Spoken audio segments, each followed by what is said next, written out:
Good morning, Raptor freaks. Lexi Outs here, and it's finally here. The season is here. Tonight we play our first regular season game on the road in Atlanta against the Hawks. I went and did an extensive scout on the Hawks yesterday, looking at kind of their roster and what they're all about and how they did in preseason and kind of their strengths right now and their weaknesses. And I think I got a pretty good grasp on the game plan for what the Raptors should do tonight to beat the Hawks. And I will say that one of the biggest strengths for Toronto tonight against the Hawks is that they are not gelled or together as much as we are. They're actually really weird. They've changed a lot of their team. They've got a new center in Porzingis. They've got Nickel, and there's some players coming back, like Jalen Johnson is back from injury. So this is a perfect time for us to play supposedly upstart Atlanta Hawks that are poised to make a leap in the Eastern Conference standings because they don't know what the fuck they're doing yet together because they haven't really played a whole lot together. So they had like a 2-2 preseason, and the games that they won, it was weird. The two games that they won, one of them they won without playing their starters. They played their starters like 2 out of the 4 games, and then the other games they didn't. And one of the games was really close that they won. And, a lot of what centers around, I guess I'll do this now, the keys to the wins to the victory, since it's fresh in my mind.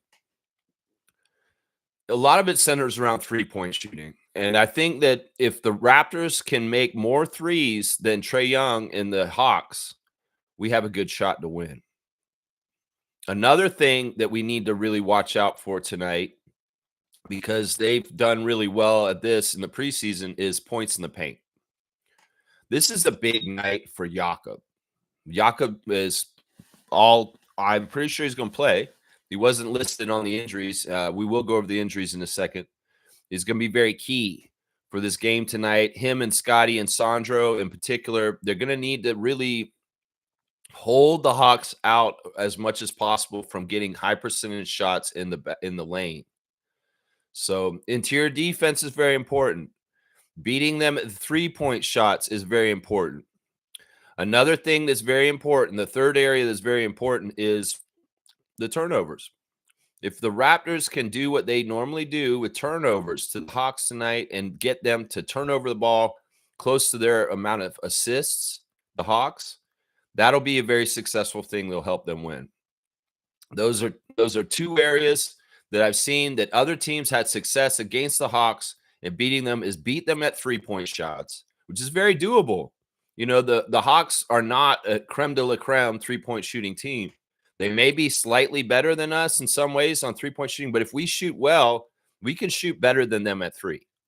And that could be a huge key for the Raptors to win tonight in the season opener. Yeah. So the transition that we can get from steals will be very helpful in beating them. Now, they got the great barrier thief, and they're going to want to steal themselves. So we want to protect the ball ourselves. And a real key stat in preseason for the Raptors was assisted turnovers. Quite often, we would have like 22 turnovers, but 22 assists. Or no, we'd have 30 assists, and we'd have only like 11 turnovers. Stuff like that. That's what we want to see. We want to see like a 30 assists plus for the Raptors and only like 11 turnovers. Meanwhile, you want to see on the other side maybe like 24 assists with like 20 turnovers for them. We really want their assists and their turnovers numbers to be almost equal. So those 3 areas, I think that if Darko has a plan to take care of those 3 areas, we should be successful against the Hawks tonight. And that's, let's beat them at the 3-point line. Let's protect the paint and not let them get any easy stuff down low. This one may be the hardest one to do. And then the last one is play our defense right, get transition opportunities, get fast break points, and make sure their assist to turnover ratio is very close to being nil. That's what I would say. Yeah, I know I did that out of order, but I wanted to go over that. All right, let's go see. Who are we talking about? Well, first of all, on the Raptors side, there was announced yesterday at Raptors practice that Jacoby Walter will not play today due to an illness, and Colin Murray-Boyles is still out because of his forearm injury. So the debut of Colin Murray-Boyles, just much like in summer league and preseason, it seems that he takes a game off and then he shows up for the second game or the game down the road. So no Walter and no Murray Boyles. So I would guess in the Raptors depth chart, if we're going to run a 10-man roster, we'll have our starters. That is the Notorious BBQ Yak. That's what I'm going to be calling it. This is easy. The Notorious BBQ Yak Show, which is real easy to just say that. That's all 5 of our starters right there. And then off the bench, Jamal Shed, Grady Dick, Oshai Abaji, Jonathan Mobo, and Sandra Mamu. I think that that's probably going to be our 10-man rotation tonight. It could be Mobo. Instead of Mobo, it could be Battle. But I think that that's pretty much who we should see on the court tonight. If we see Chucky, that'd be great too. But I wouldn't hold your breath that we're going to get Chucky Hepburn tonight. So, yeah, that's who I'm looking at right now for the Raptors. On the Raptors side, no Walter, no CMB. On the Hawks side, they're not listing anyone injured at this point. Their starters are likely to be Trae Young, of course, as starting point guard, Dyson Daniels, Zachariah Rizashe, Jalen Johnson, healthy and back, and Kristaps Porzingis at the center. You know, in some ways, this is like 2 new players. I mean, I know 4 of them were on the team last year, but Johnson didn't really play a whole lot last season, being hurt, and Kristaps is freshly there. Off the bench, these guys got depth with Luke Kennard, Nickel Alexander-Walker, Ayanka Kongwu, Vit Krishna, Asa Newell, the draft pick, Muhammad Gay, Keaton Wallace, and Nefali Dante, and Eli John Njai. So, yeah, there's not the best depth going in, you know. They really do kind of have a good 8 or 9 maybe, but going past that, they may not have a whole lot after that. You know, Kennard and Nickel and Chris and Kongu off the bench. You know, maybe Vit Krishna a little bit. The Asa Newell, we'll see how he progresses. We'll see. He's still a rookie. Still got to figure it all out. But, yeah, the Hawks are interesting. I think we should beat them tonight. Part of it is that I think that we have way more talent than they do. Yeah. Trae Young, whatever. Kristaps, whatever. Rizashe, whatever. Overhyped. Jalen Johnson may be the one that I am kind of like underpegging that actually deserves more hype because he is pretty good. We'll just have to see how he returns from his injuries. So, yeah, that's the lineup news right now. No injuries for the Hawks, and we have Walter and Combo out. That's what they're calling him, Combo. Should I call him Combo? Call him Murray Boyles?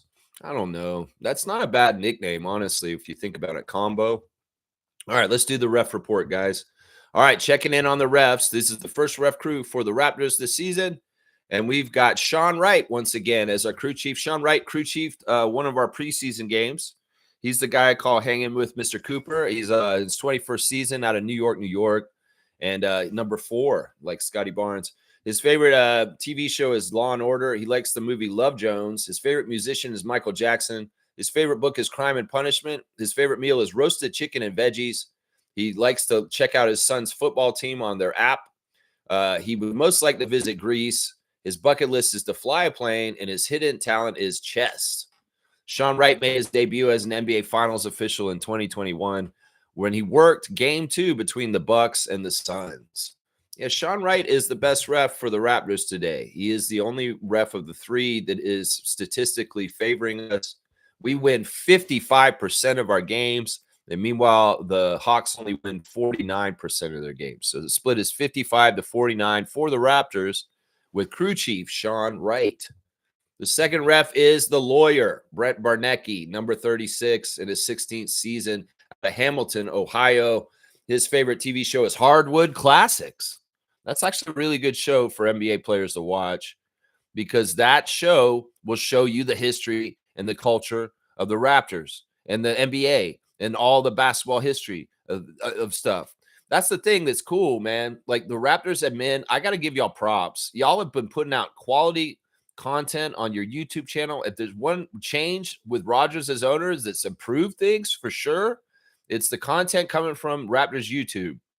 And I love the half-hour chunks of Vince Carter game winner against Cleveland, this and You know, the highlights from last year, the reel y'all put out of the best highlights from last year. A lot of RJ in there.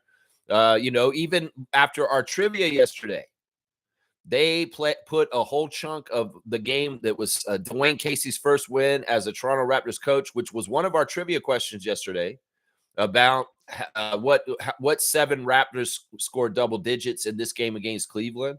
Well, they went and showed us the whole game, all the buckets of that game, just an hour after we finished the stream. Raptors admin dropped that.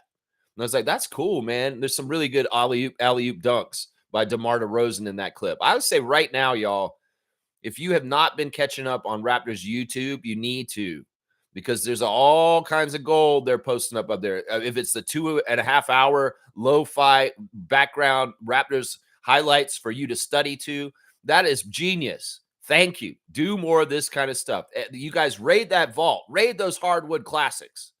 NBA Raptors at men, because we want to celebrate the history of the Raptors. We don't want to bury it.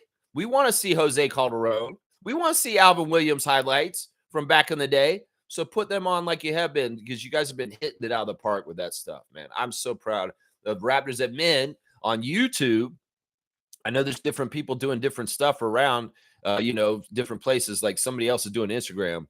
But, man, YouTube, Raptors YouTube has gone, woo-wee. You guys have been killing it lately. So good. Brett Barnecki's favorite movie is For Love of the Game. See, this is all basketball-oriented. This guy's a basketball junkie. His favorite musician is Chris Botti. Favorite book is Ego is the Enemy. Favorite meal, chicken parmesan. His favorite app is FaceTime. He'd most like to visit Italy. And his bucket list is the Great Barrier Reef scuba dive. Brett Barnecki has officiated 874 regular season games and 14 playoff games in 15 seasons as an NBA staff official. Yeah, Barnecki is the worst ref today statistically for the Raptors. We're down there in the red zone with him. That's never good. And when you're like in the ranks of Ed Malloy and Scott Foster, we know you're a little, we win 44% of our games with Brett Barnecki. We did have a better percentage with him a couple years ago. We've lost a lot with him around in the past 2 years, just so you all know. The Hawks have a better record. They win 46% of their games. So the split is 44-46 for the Hawks with the lawyer, Brent Barnecki. The third ref for tonight's game for the Raptors is Natalie Sago, guys. Number 9, RJ Barrett's number. 8th season out of St. Louis, Missouri. Her favorite TV show is Unsolved Mysteries. That is so awesome that she has that on her profile. Much props. Much props. Her favorite movie is Home Alone. Her favorite musician is Morgan Wallen. Her favorite book is The Let Them Theory. The Let Them Theory. What is that? The Let Them Theory.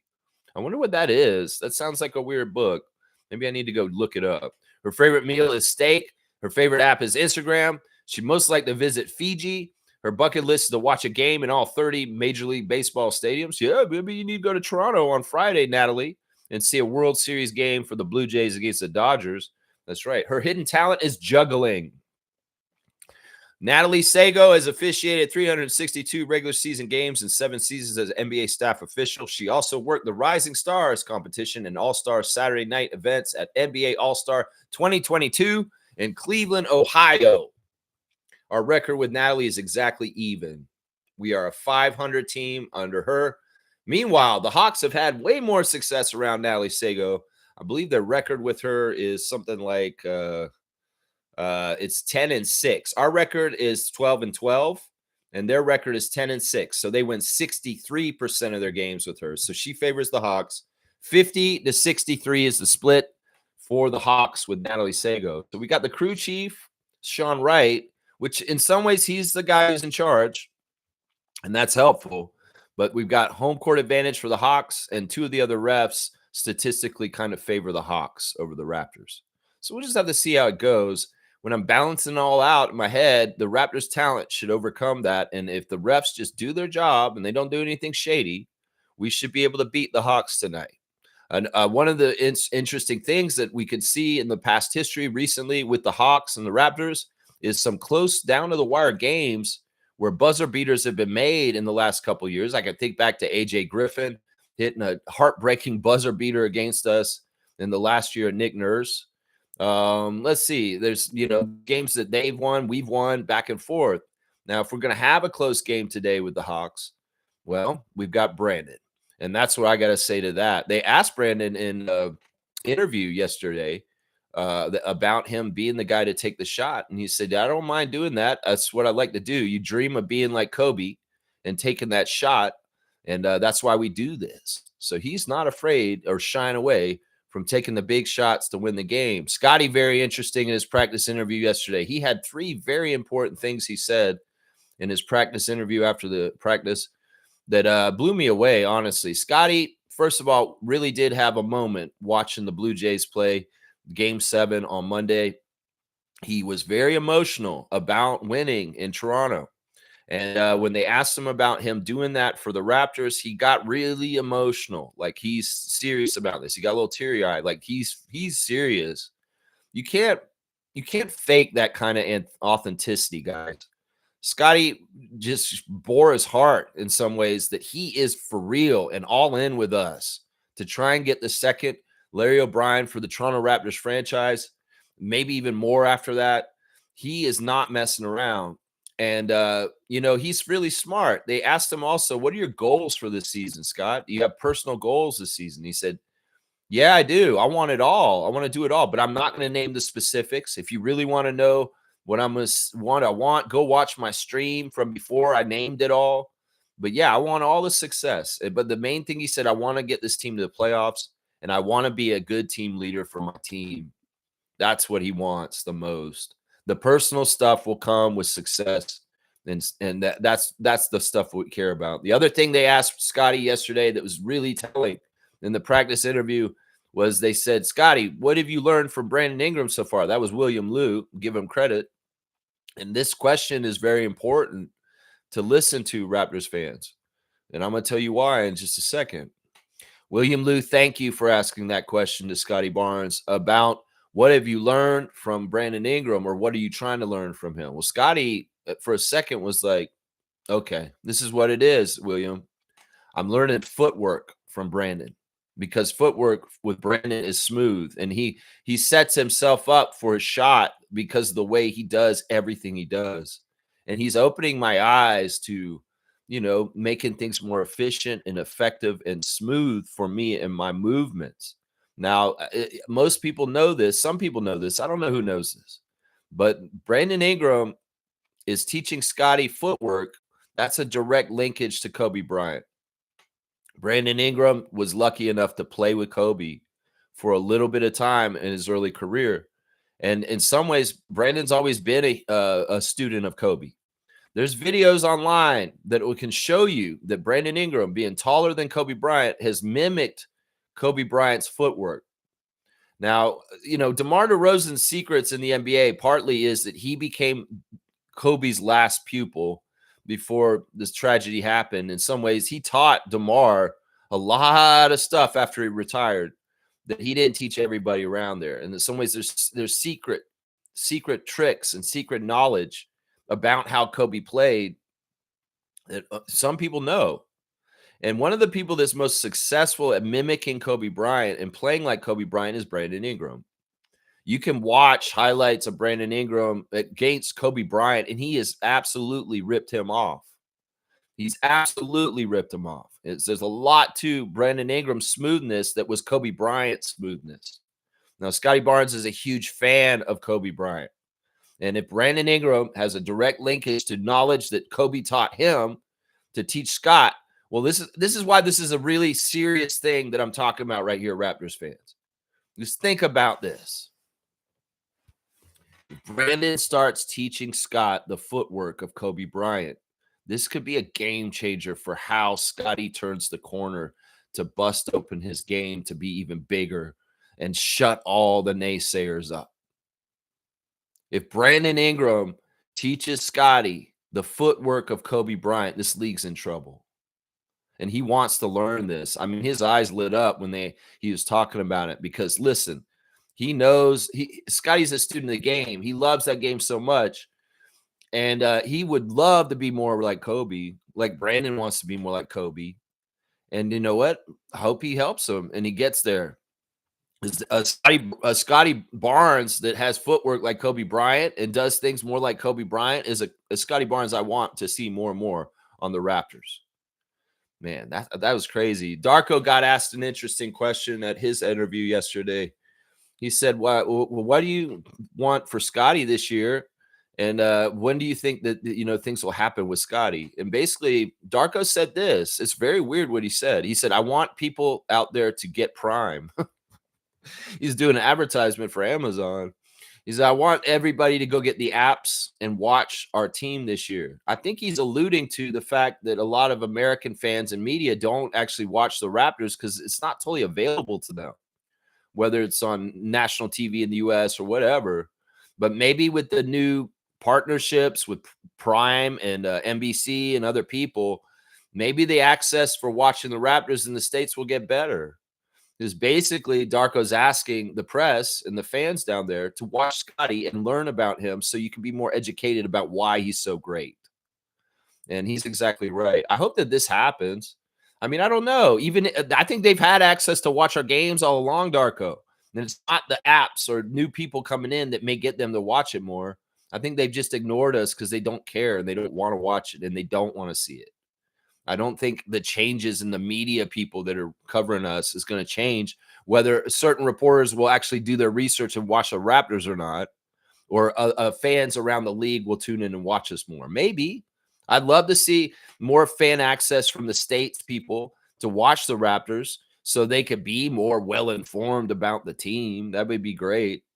But yeah, in some ways, Darko's saying, I want Scotty to get more known and more out there and seen by people to get his recognition. He's going to get it. RJ Barrett's interview was fantastic. It's very short. RJ's very to the point, and he's badass. He said no ego. He has no ego. And the very interesting questions about the difference between RJ in New York and the RJ in Toronto. And he talked about trust. He talked about how he trusts Darko and Darko trusts him, that there's been a trust that's built more and more as Darko and RJ have been working together here in Toronto. That in some ways, RJ Barrett, much like Scotty Barnes, because I know it's the same thing, has trusted Coach Rajakovic to mold and shape them by direction. And that's all RJ said yesterday. He said, listen, I'm only doing what Darko tells me to do. He wants me to play a certain way. He wants me to do this. I'm just doing what my coach wants to do. And in some ways, yeah, the defensive end, that's cool, isn't it? You like seeing that? Yeah. Yeah. It's very interesting what he said. He has no ego in it. In some ways, he doesn't care if Brandon's going to be more doted or Scott's more doted or this. He doesn't care. He's fully in as a hometown hero, and he just wants to win, and he just wants to do what's best for the team. That's just amazing stuff there. And he said, they asked him about playing with Brandon. He's like, man, this is great. Listen, he gets double team and I shoot the wide open shot. I drive to the lane. I get stopped. I kick it to him. He hits the shot. It's real simple. It's real simple right here. Yeah, we see it. We saw it in the preseason. The synergy between the two Duke Blue Devils is quite good. And they're going to get opportunities off of each other. Yeah, we see it. Yeah, if you haven't seen the interviews from yesterday's practice with Scotty, Darko, and RJ, you need to watch all three of them because they're very telling. The one with Scotty is very, very important because he in some ways is about to cry. He's so emotional about winning here in Toronto and the feeling of the energy and the excitement at the Rogers Center at Game 7 of the Blue Jays game. That carries into him, and he feels that spirit. And when they asked him and say, yeah, don't you want to get that at Scotiabank Arena for the Raptors? He said, I already know what the winning is like in there when it feels like that. And yes, we do. Yes, we do. And he has a real pride to win for Toronto, guys. He really, really does. He gets the assignment. He's fully in, and there's nothing inauthentic about Scott. You can't fake that kind of emotion and answering that question about what your true goals are for this team and how much you want it so bad. You know, in some ways, he was so much more mature, even in this interview, about guarding his answers to the questions and not overstepping. He could have easily said, I want defensive player of the year. I want to be on the defensive team. I want to go for MVP. I want to do this and that. But in some ways, he learned from doing that on a stream that maybe the specific goals and listing them isn't the right thing to do. And just say, you know what? I want to make the playoffs. And you know what? Individual success will come from team success. And that's fantastic. Yeah, those interviews are really good. Good interviews with Elijah Martin, with Kayla Gray, Grady Dick with Kayla Gray also. I've been seeing this Grady Dick Crispers commercial lately. He's hilarious in it. It's like it's not a cracker man. It's a crisper. Okay, they come from the Great White North, where the winters are cold. Grady, you're awesome, man. You're embracing of Canada and Raptors and Crispers. You're a fantastic spokesperson. And I love, I went out to lunch yesterday and I'm sitting at the place and the TV's on and they may be showing Sportsnet showing highlights of the Blue Jays in playoffs, but at commercials, the first two commercials, Grady Dick Crispers commercial, IQ clutch commercial for with his quickly pun that he's doing right now. Yeah, where he talks to his mom. Our Raptors are very much out there and doing stuff, and they are on TV. I love to see the CRISPR stuff. All right, I just ramble on for a little while there, Lex, about interviews and stuff. All right, let's check in with the chat and see what you guys are saying today. Trevor J is first in, of course, the Commissioner of Fun. Thank you, Trevor, for all that you do for this channel. Life is like a coin. Pleasure and pain are two sides, but only one side is valuable at a time. But remember, other side is waiting for its turn. Man, I mean, I would say this, just like with going all sad or going all happy, like bipolarism. I get this, that there's two sides to things, but in some ways, two-sided things are not necessarily a real thing either. It's a myth. Yeah, pleasure or pain is just how you perceive it. Everything is how you perceive. Let's just take an example of a snake. If you had a snake in your yard, some people would see that snake and they'd be like, oh no, a snake. Ooh, gross. Get it out of here. I don't want snakes in my yard. Gross. They perceive the snake as being bad. Some people would see the snake and say, oh, this is great. They're going to eat rodents in my yard. That's fantastic. Thank you, snake. Thank you for being here.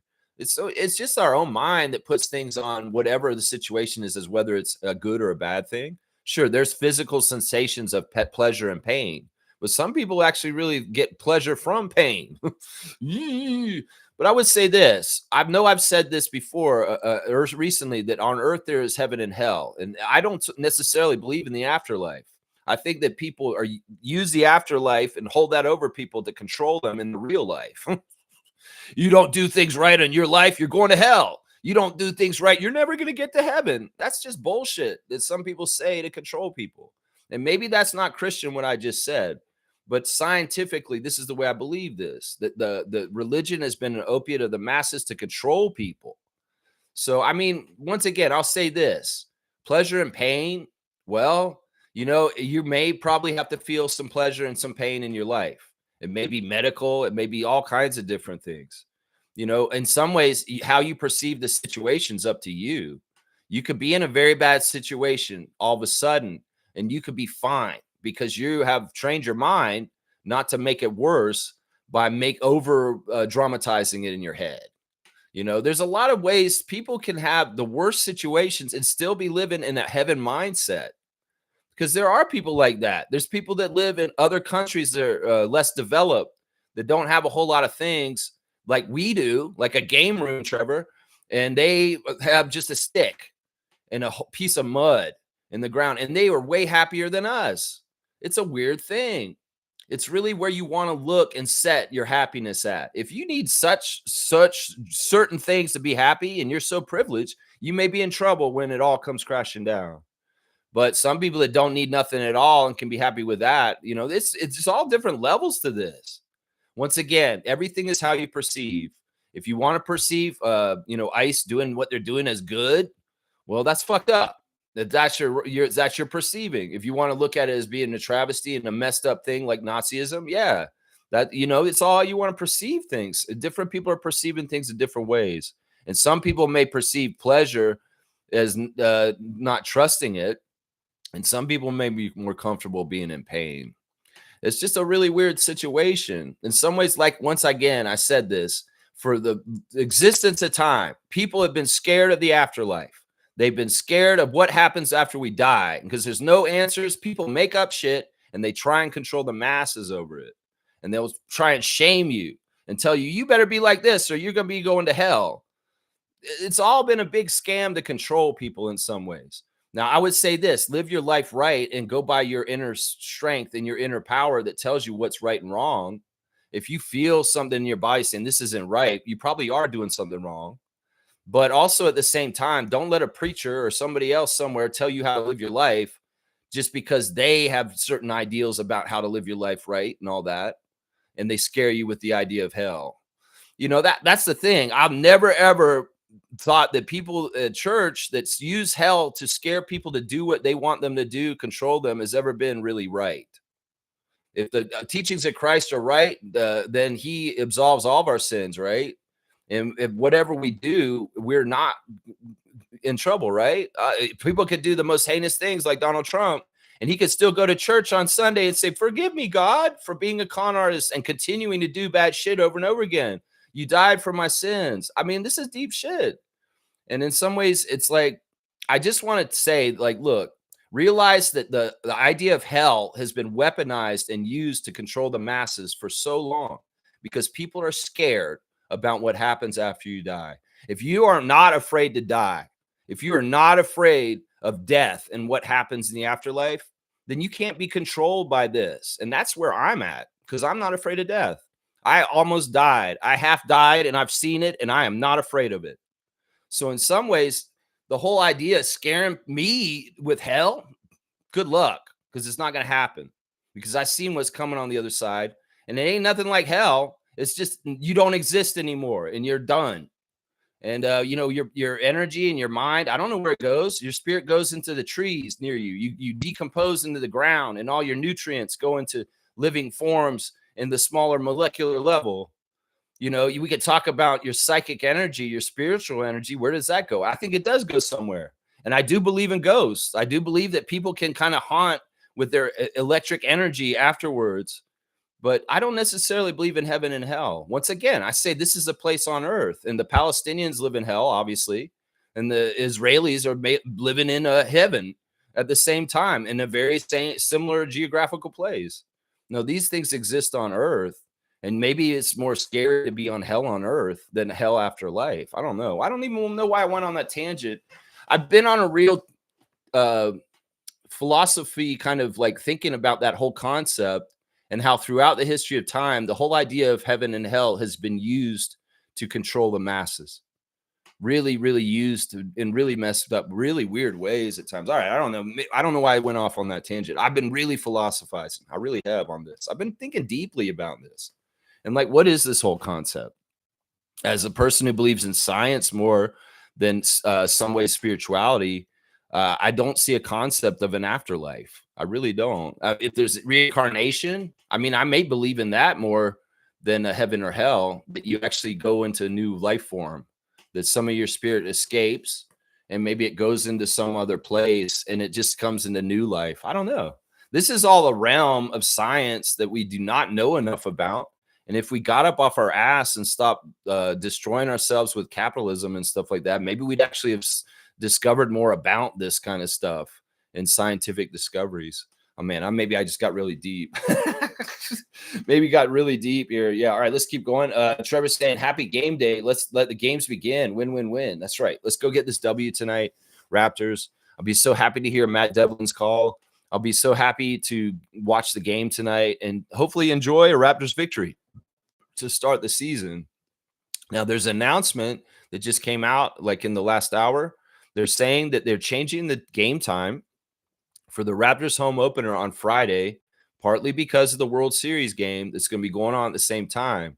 Now, I'm kind of upset about this, but I'm also like, I get it. It's the World Series, and this doesn't happen very often.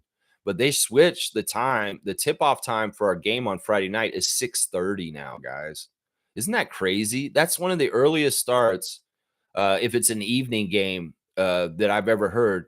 So I don't like it because it's already bad for like getting people to the arena at 7. So you can make it 6:30. I get it. You want to stagger traffic. You want to get the Raptors crowd in and out before the Blue Jays crowd comes in and gets out. I get it. I get all that. That makes sense for logistics.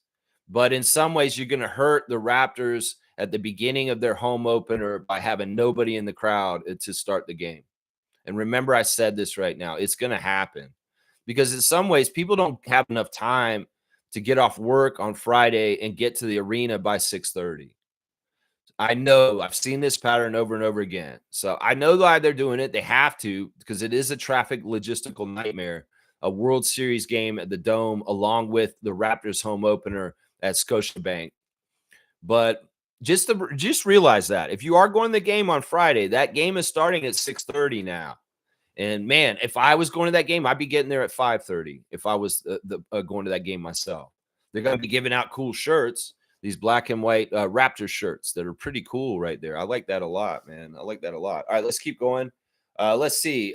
Interviews yesterday with Scotty, Darko, and RJ. What they think about Ingram. Yeah, I went over that a bit already, and I think the points that I made about it are the ones that I think are most important. The ones about Scotty wants to learn footwork from Ingram, that RJ's getting open shots from Ingram, and that Darko wants people to learn more about Scott and give him more respect. So, yeah, I think that's what's going on there. Trevor's saying, what a great game with the Rockets and Oklahoma City. Went to double overtime for Oklahoma City to win by 1 point. Wow. Yeah. NBA action is fantastic. And the two teams that should have won last night did win. And I'm thankfully, yeah, the Lakers don't need to be winning. The Warriors need to win that game too. And yeah, the Rockets, good fight, but it's the Thunder. They're the champions. They're getting their rings, and you don't want to get beat on ring night, SGA. So he made sure that didn't happen. Yeah, we had our fantasy league start, and man, I got some good points from Sengun. That's right. James is saying Sengun with the Jokic-like stats. That's right. That's right. That was pretty awesome. I got like 75 points from Alperin last night on my fantasy team because I have him on my team. And yeah, he paid off already. Like, he's my first round pick. And like, I was a little shaky about it. It's like, can I count on Sengun? I think I might be able to, because he's like Jokic Jr. right now. He's like Jokic Jr. Nako saying, gosh, diggity dang. It was, I got to miss this one for Jid. Go Raptors. Scotty going to get 19, 6, and 11. Brandon's getting 28, 7, and 5. So you're not watching the game tonight because you're going to see JID? Okay, that's cool, Nako. I mean, he's a great artist. I'll bet that show will be very, very good. Very, very good. That's one of my favorite artists in hip hop from the last couple of years. The dude is awesome, man. Dude is awesome. Nako's saying Sengun as a stud. Reed is Malachi Flynn in disguise. What? Reed? Who's Reed? Who are you talking about, Reed? Oh, Reed Shepard. Reed Shepard. Oh, yeah, Reed Shepard. You know, he's had some good stat lines. I got to be careful. I may look bad with Reed Shepard if he does actually blow up and do stuff. I've seen some good stat lines from him in the next week. I still don't totally believe it, though. We'll have to see. We'll have to see if it's got longevity. We'll have to see. Let's see. Where are we next? Let's Corloy's here. Wake up, freaks. It's game day. Wake up, freaks. Kaz is saying, good morning, everyone. Getting an early start today, Lex. Well, I always start on game days 5 minutes early.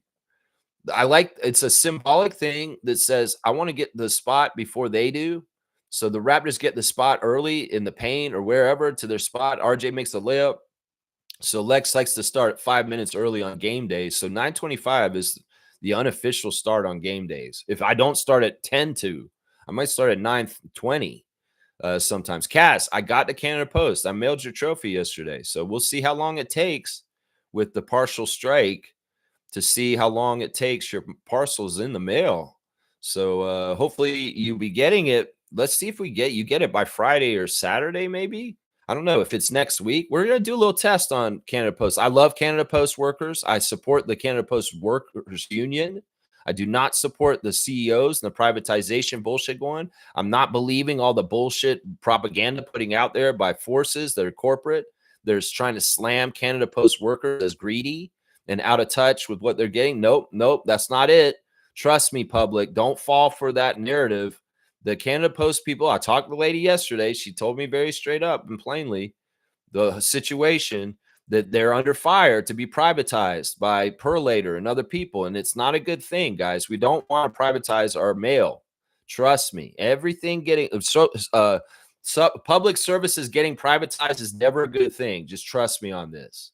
So, yeah, just support your Canada Post union and their strike Don't be falling for the bullshit that people are putting out there all over the place, making them the villains. They're not the villains in this. Trust me. Unions are fighting for the rights of people. They're not greedy. They're not entitled. Like people try and put out there, and it's the corporations doing that. The people that want to screw them over are the ones that are doing that, you know?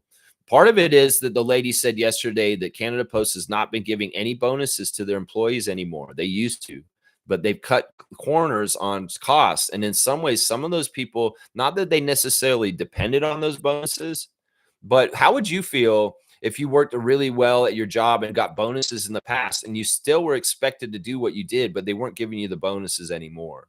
There's a lot of different things that they're doing to cut corners, and they're screwing their employees. And that's why they're striking. It's not that they're greedy. A lot of people are misinformed on that. Nako saying Atlanta team on paper doesn't look bad. Jalen Johnson is nice. I'm going to disagree with you. I'd say they don't look that deep. They look like they have maybe an okay starting five, but that's with Porzingis even too. So, nah, man, let's not give them props. They don't look that deep. And how much have they gelled so far? Seriously. In some ways, they, like I said, in their preseason, they half their games they played the bench and didn't play the starters.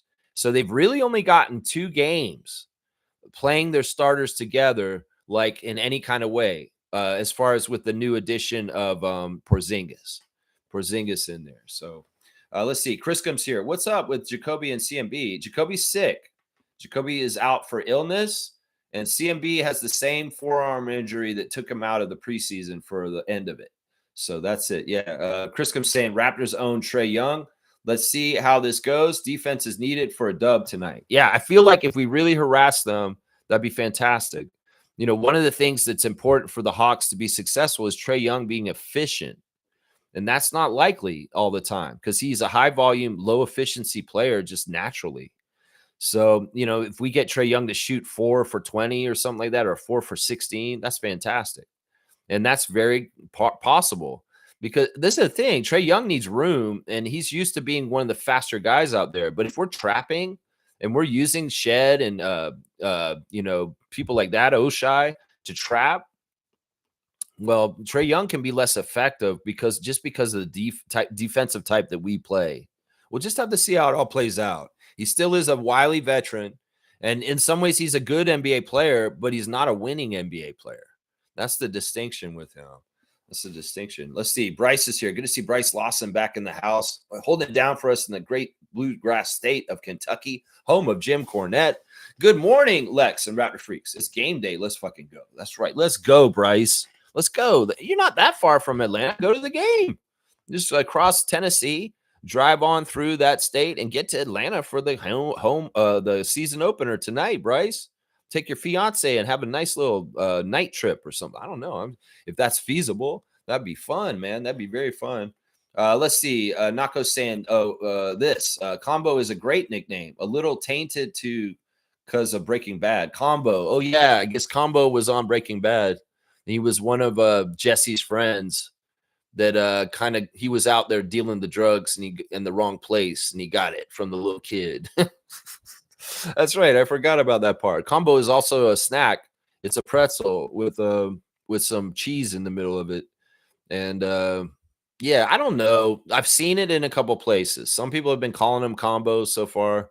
I don't think it's horrible, but let's see if it sticks. Let's see if it sticks. We'll have to see.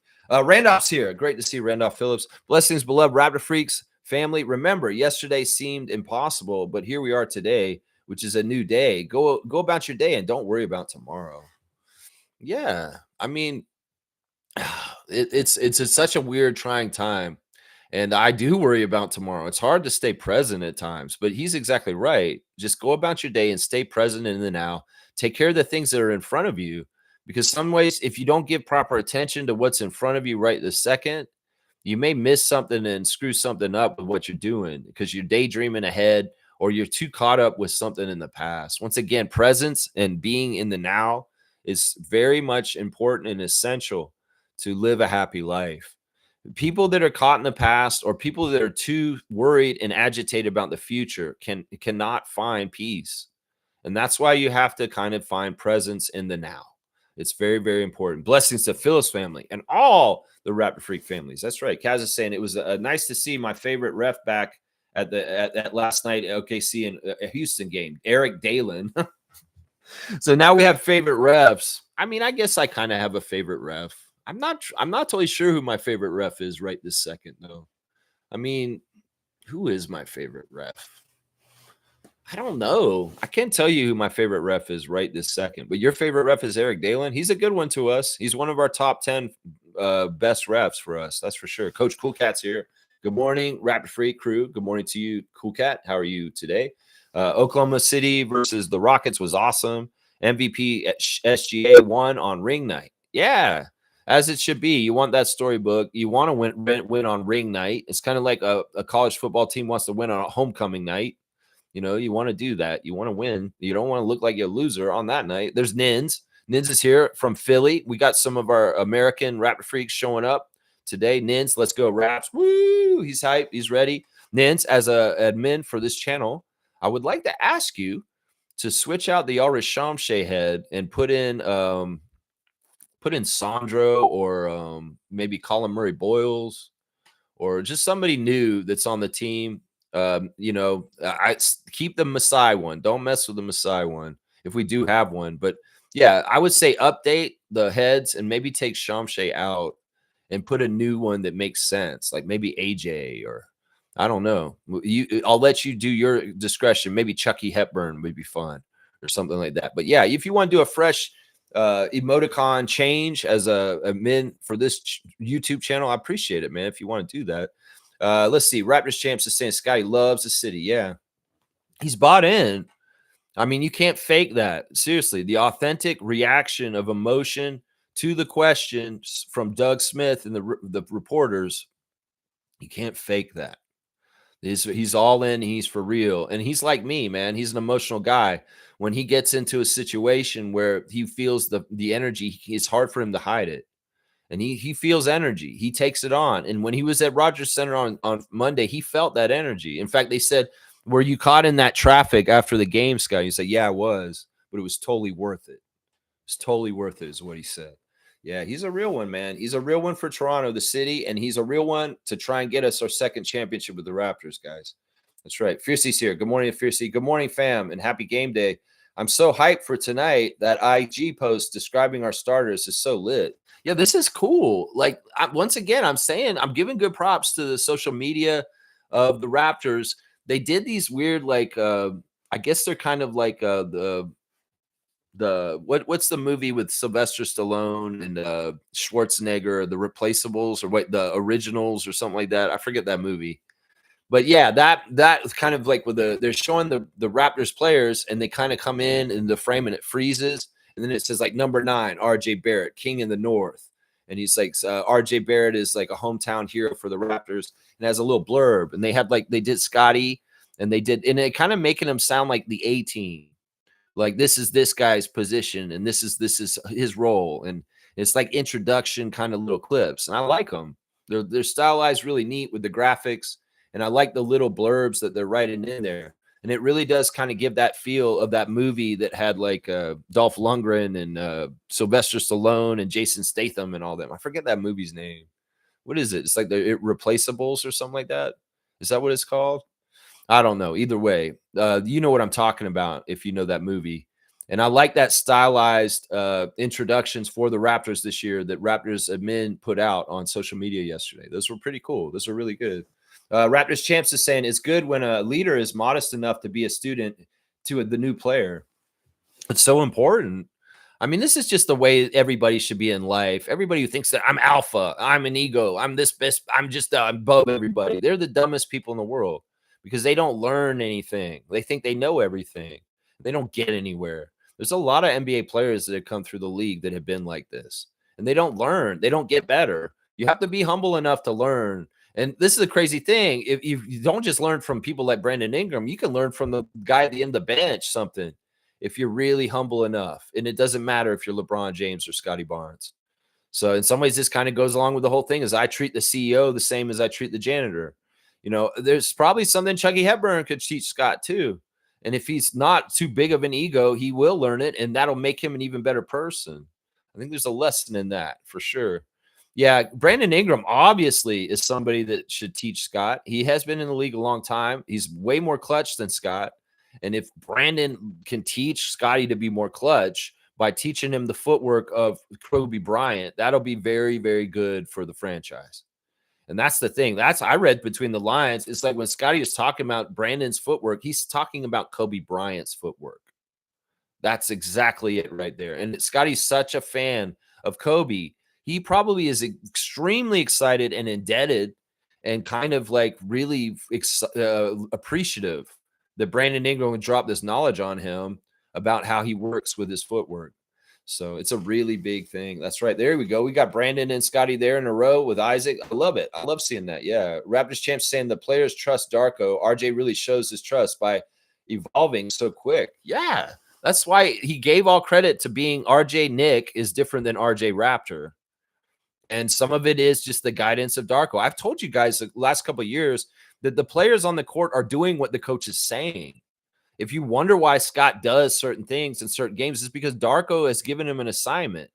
It's like RJ is getting direct direction from him. It's like RJ in some ways is like, I'm a very talented player. I've learned a lot.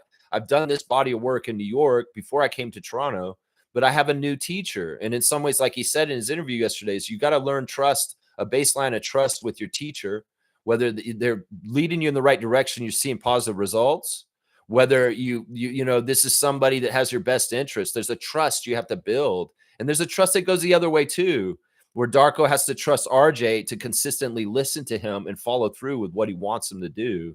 And I think that RJ's doing that. I think that that's part of the trust that you're building on both sides, is whether RJ's trusting Darko to guide him and tell him, this is what I want you to do. If RJ's just showing up at practice mindlessly, just saying, Darko, what do you want me to do next? And he's like, RJ, this is what you need to work on today. And we're going to do this with you with this. And RJ's like, okay, coach. And he just does it. He's not like got a preconceived notion about what he wants to do. RJ's not going out there and bully ball into the basket because that's what he wants to do. No, that's what Darko's told. I've heard Darko say this about RJ over and over. I want RJ to be aggressive. I want him to go to the basket. I want him to use force. I want him to go downhill. So, you know, anybody, this is the thing. And you guys got to realize this was true also with Nick and Pascal and Fred and all that. Everybody who kept saying, why does Fred do this? Why does Pascal do this? You know, a lot of that was Nick telling them what to do in those moments on the team. And it wasn't that Fred was selfish. It wasn't that Pascal was this. It was just that these dudes are good team people that follow their coach's orders. And that good teams do that. There's teams that have prima donna kind of like top level players that do not listen to their coach and just do whatever the hell they want. But usually those teams don't get success.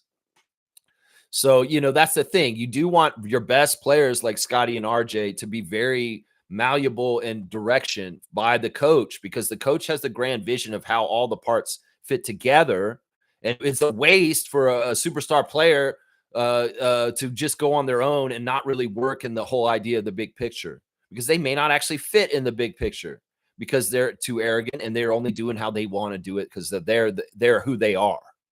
So in some ways, we should be very thankful, Raptors fans, that Scotty is the kind of leader that he is. And in some ways, that goes to everybody around him. Brandon, too. Brandon is doing things this year now that are totally different in some ways than his whole entire career. And there's a lot more energy getting expended in other areas than just shooting and scoring. And that's trust in your coach, that he has a big picture idea and how you fit in it and how you can be successful to add and contribute to that big idea that gets you to the championship. And that's amazing. I love that. And I really do feel like Darko really trusts RJ a lot. He trusts Scotty a lot. And those guys in reverse trust him a lot. And that's really, really good. If there wasn't, and it's toxic, that's bad. That's bad. But there's a lot of trust on this team. And Darko's a big central part of it. That's right. Smooth's here. Good morning, Reggie. Have you watched the George Springer home run, Lex? I've watched it 100 times. No, I haven't actually watched it. You know what's weird? I went to lunch yesterday and they had game 6 on. So I watched a big chunk of game 6, but not game 7. And it was like the most Blue Jays I've watched in the last month. Yeah, no, I didn't. I haven't watched the home run. I'm so out of touch. I'm sure you've enjoyed it every single time, the 100 times. Trevor's saying NBA streaming platform will cost fans $600 to watch NBA games this season. This is a thing, and this has always been the convoluted problem with the situation with this. You buy League Pass, and League Pass does not allow you to watch Raptors games. So the only way to watch Raptors games in Canada is to have TSN Sportsnet apps. So this may be true for the States. I don't know how much it is here, though. It's basically your cable bill, I guess, or getting subscribed to Sportsnet and TSN both at the same time. You know what I'm saying? So it's your cable bill, basically. I don't know. It's really confusing. And I wish that they didn't do blackouts. I mean, I get it. They want to help the ratings of Sportsnet and TSN. And if they're taking the pie with the NBA League Pass away from that, there's something broken in that. And the model's not exactly right. The model's not exactly right. I don't know. Either way, you know, the NBA is going to do what the NBA does. They're going to do what they're going to do. Kaz is saying, yeah, so basically $1,000 if you're a Canadian. Yeah, I don't know. I don't know exactly what it breaks down to. It could actually be more, honestly, because it's not really that League Pass is worthless up here unless you're a fan of the whole entire league and you want to watch all the teams and not the Raptors. That's then get League Pass if you're an NBA fan. But otherwise, it's not worth it to get the NBA League Pass because you don't watch the Raptors on it. You can't watch them up here unless you have a VPN. That's the other way you can do it. Let's see. Randolph saying, Lex, the afterlife is not a myth. It is true. And there's always two sides to everything: good, God, devil, heaven, hell, right, wrong, good, evil, hatred, love, up, down, truth. I mean, this is belief. And that doesn't necessarily, this once again, some people's perceiving of what is good is actually evil, and some people's perceiving of what is evil is actually good. There's no hard, fast rules on this. Sure, I'll agree there's duality, natural and everything, but I don't totally agree that there's an afterlife. And this may be part of the reason why I can't totally be a fully religious person. I like the tenements of Christ. I like the things, the teachings. I like the goodwill. I like the things that are encouraging positivity and happiness and goodwill towards men. I do not like the wrath.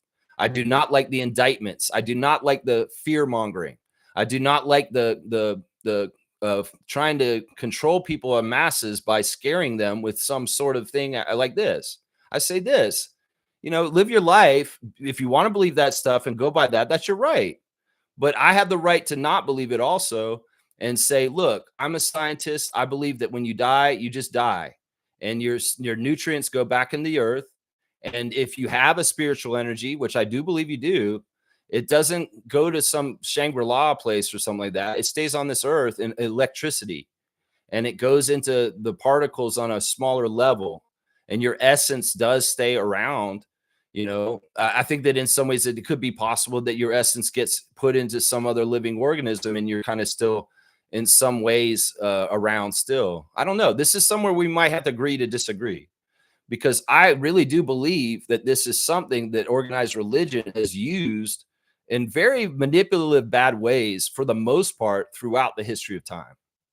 And in some ways, you know, I don't want people to be shamed to be good people or scared to be good people because they have wrath of God coming at them. I want people to be good people because they should just be good people. And I think that, you know, training people with scariness and trying to scare them, I don't think that's the right way to go about it. I really don't. But that's the way they've done it forever. And in some ways, I mean, this may be where, like, I'm a secular person and it doesn't totally jive with Christianity for me, because I am not somebody who goes to church. I'm not necessarily somebody who's been indoctrinated into the Bible and all of its teachings. And I've just been thinking about this very deeply philosophically. How is heaven and hell weaponized against the masses to control them? And I think that in some ways that's the biggest problem with organized religion, is what I just said. And then on top of that, some people will use it to try and draw revenue by controlling fear and control over people. Pay me this money so you don't have to go to hell. I think that that in some ways is the worst kind of Christianity, is that kind of Christianity. So I love the Christianity that Chris is showing though right now, with his stuff that he's doing in Boston right now. We'll do it in a sec. Teresa Resch has got Vlad Guerrero. That proud of young Vladdy, would be proud of Vladdy now. I agree with that. And yeah, there's the Raptors fans celebrating. They got a hype video out for the Raptors season. It's fantastic. The music's awesome. And you're getting hyped up for the game tonight. Good, let's go Raptors. Win for all. That's what they're saying right now.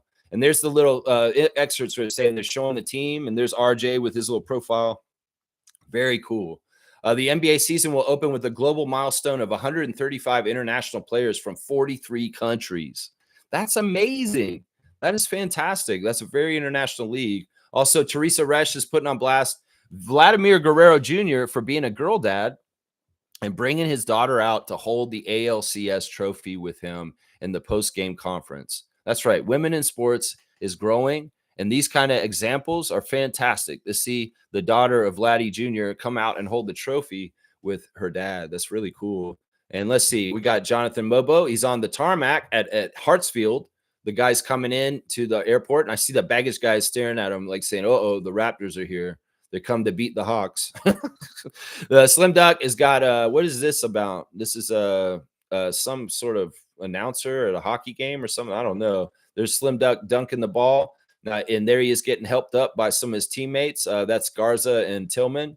And they had the big gala where they all sat at the table eating the Celtics. A lot of green in that room and more practice shots. And then he did his second good deed of the day. This is Christianity that I love. Chris got baptized recently. He's got another care package for somebody out in the streets. And he's saying this because I guess he got a lot of feedback about what he gave the person yesterday. The Cheetos and a drink. I guess they wanted him to give him something more healthy. Because Chris is saying, thank you for the ideas of items, guys. Day 2 of one good deed a day. Follow the movement. And this one's got a sandwich, an apple, and it looks like some healthier kind of stuff for the person. So Chris is giving it forward, and he's trying to be a role model on his platform. And in some ways, he's giving back to the old him, to the people that are in the situation like he was before. And that's a beautiful thing. That's the stuff about religion and Christianity that I love, the selfless giving and the looking out for the downtrodden and the vulnerable. And that is the real truth of Christianity. There's a lot of people that think Charlie Kirk and all his shit was Christian. No, that was hate mongering. And there's a lot of hate mongering in Christianity right now. And that's what I'm trying to get against right now. And I take hate mongering as, instilling the fear of God and you're going to hell. That's kind of part of it. So it's like, this is more what Jesus is about, is what Chris is doing to me.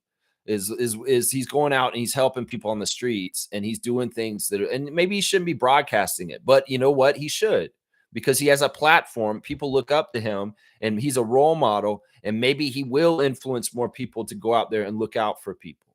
Seriously. I mean, I think this is an amazing thing that he's doing. Lloyd's really celebrating Oklahoma City ring night last night on his Instagram. He's a big, huge fan of the Thunder. He was so happy they won. Scotty's friend Lloyd. Home opener or the season opener for the Raptors. They have the footage of the first game with Alvin Robertson hitting the first shot of the Raptors history.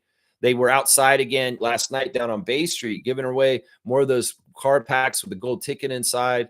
And it's very, very interesting. Very, very cool. I like it, that they're doing this, and the cards are cool. I would love to get a pack of those cards, but they're very limited edition.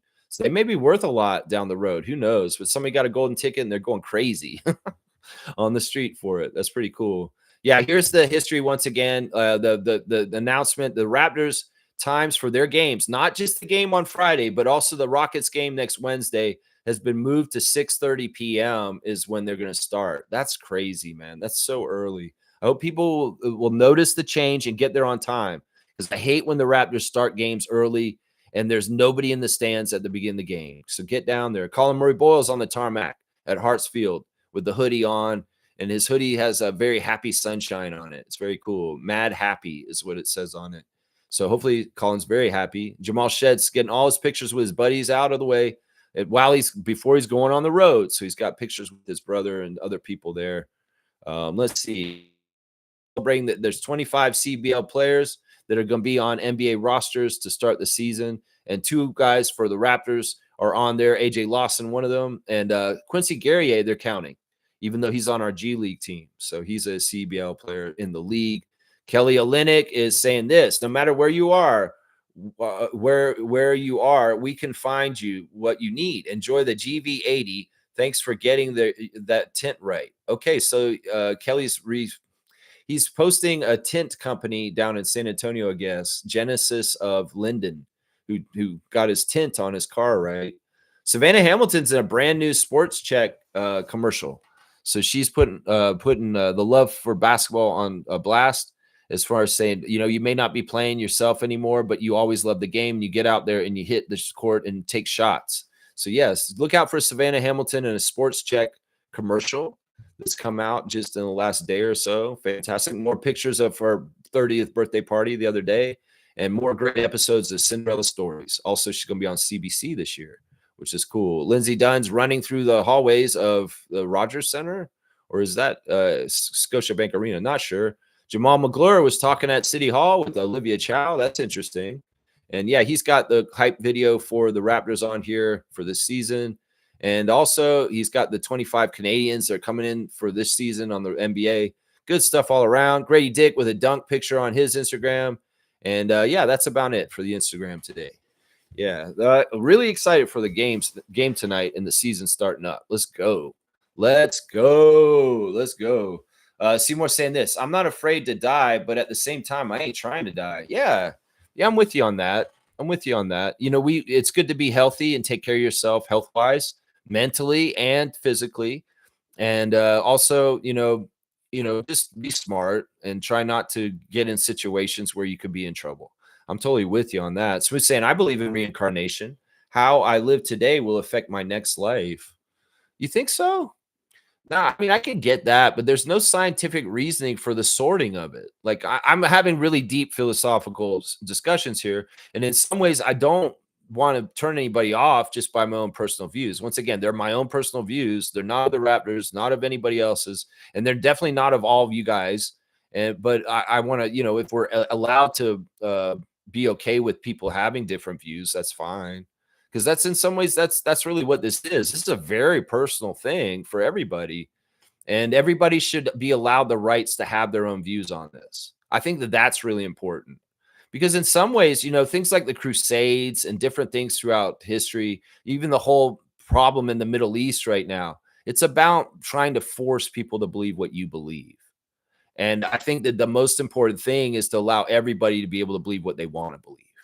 And that's more important to me. The missionaries and stuff like that did stuff like went to new continents and tried to make Christians of savages or whatever. I've never agreed with that, because most of that was violent and forced and was not just and right.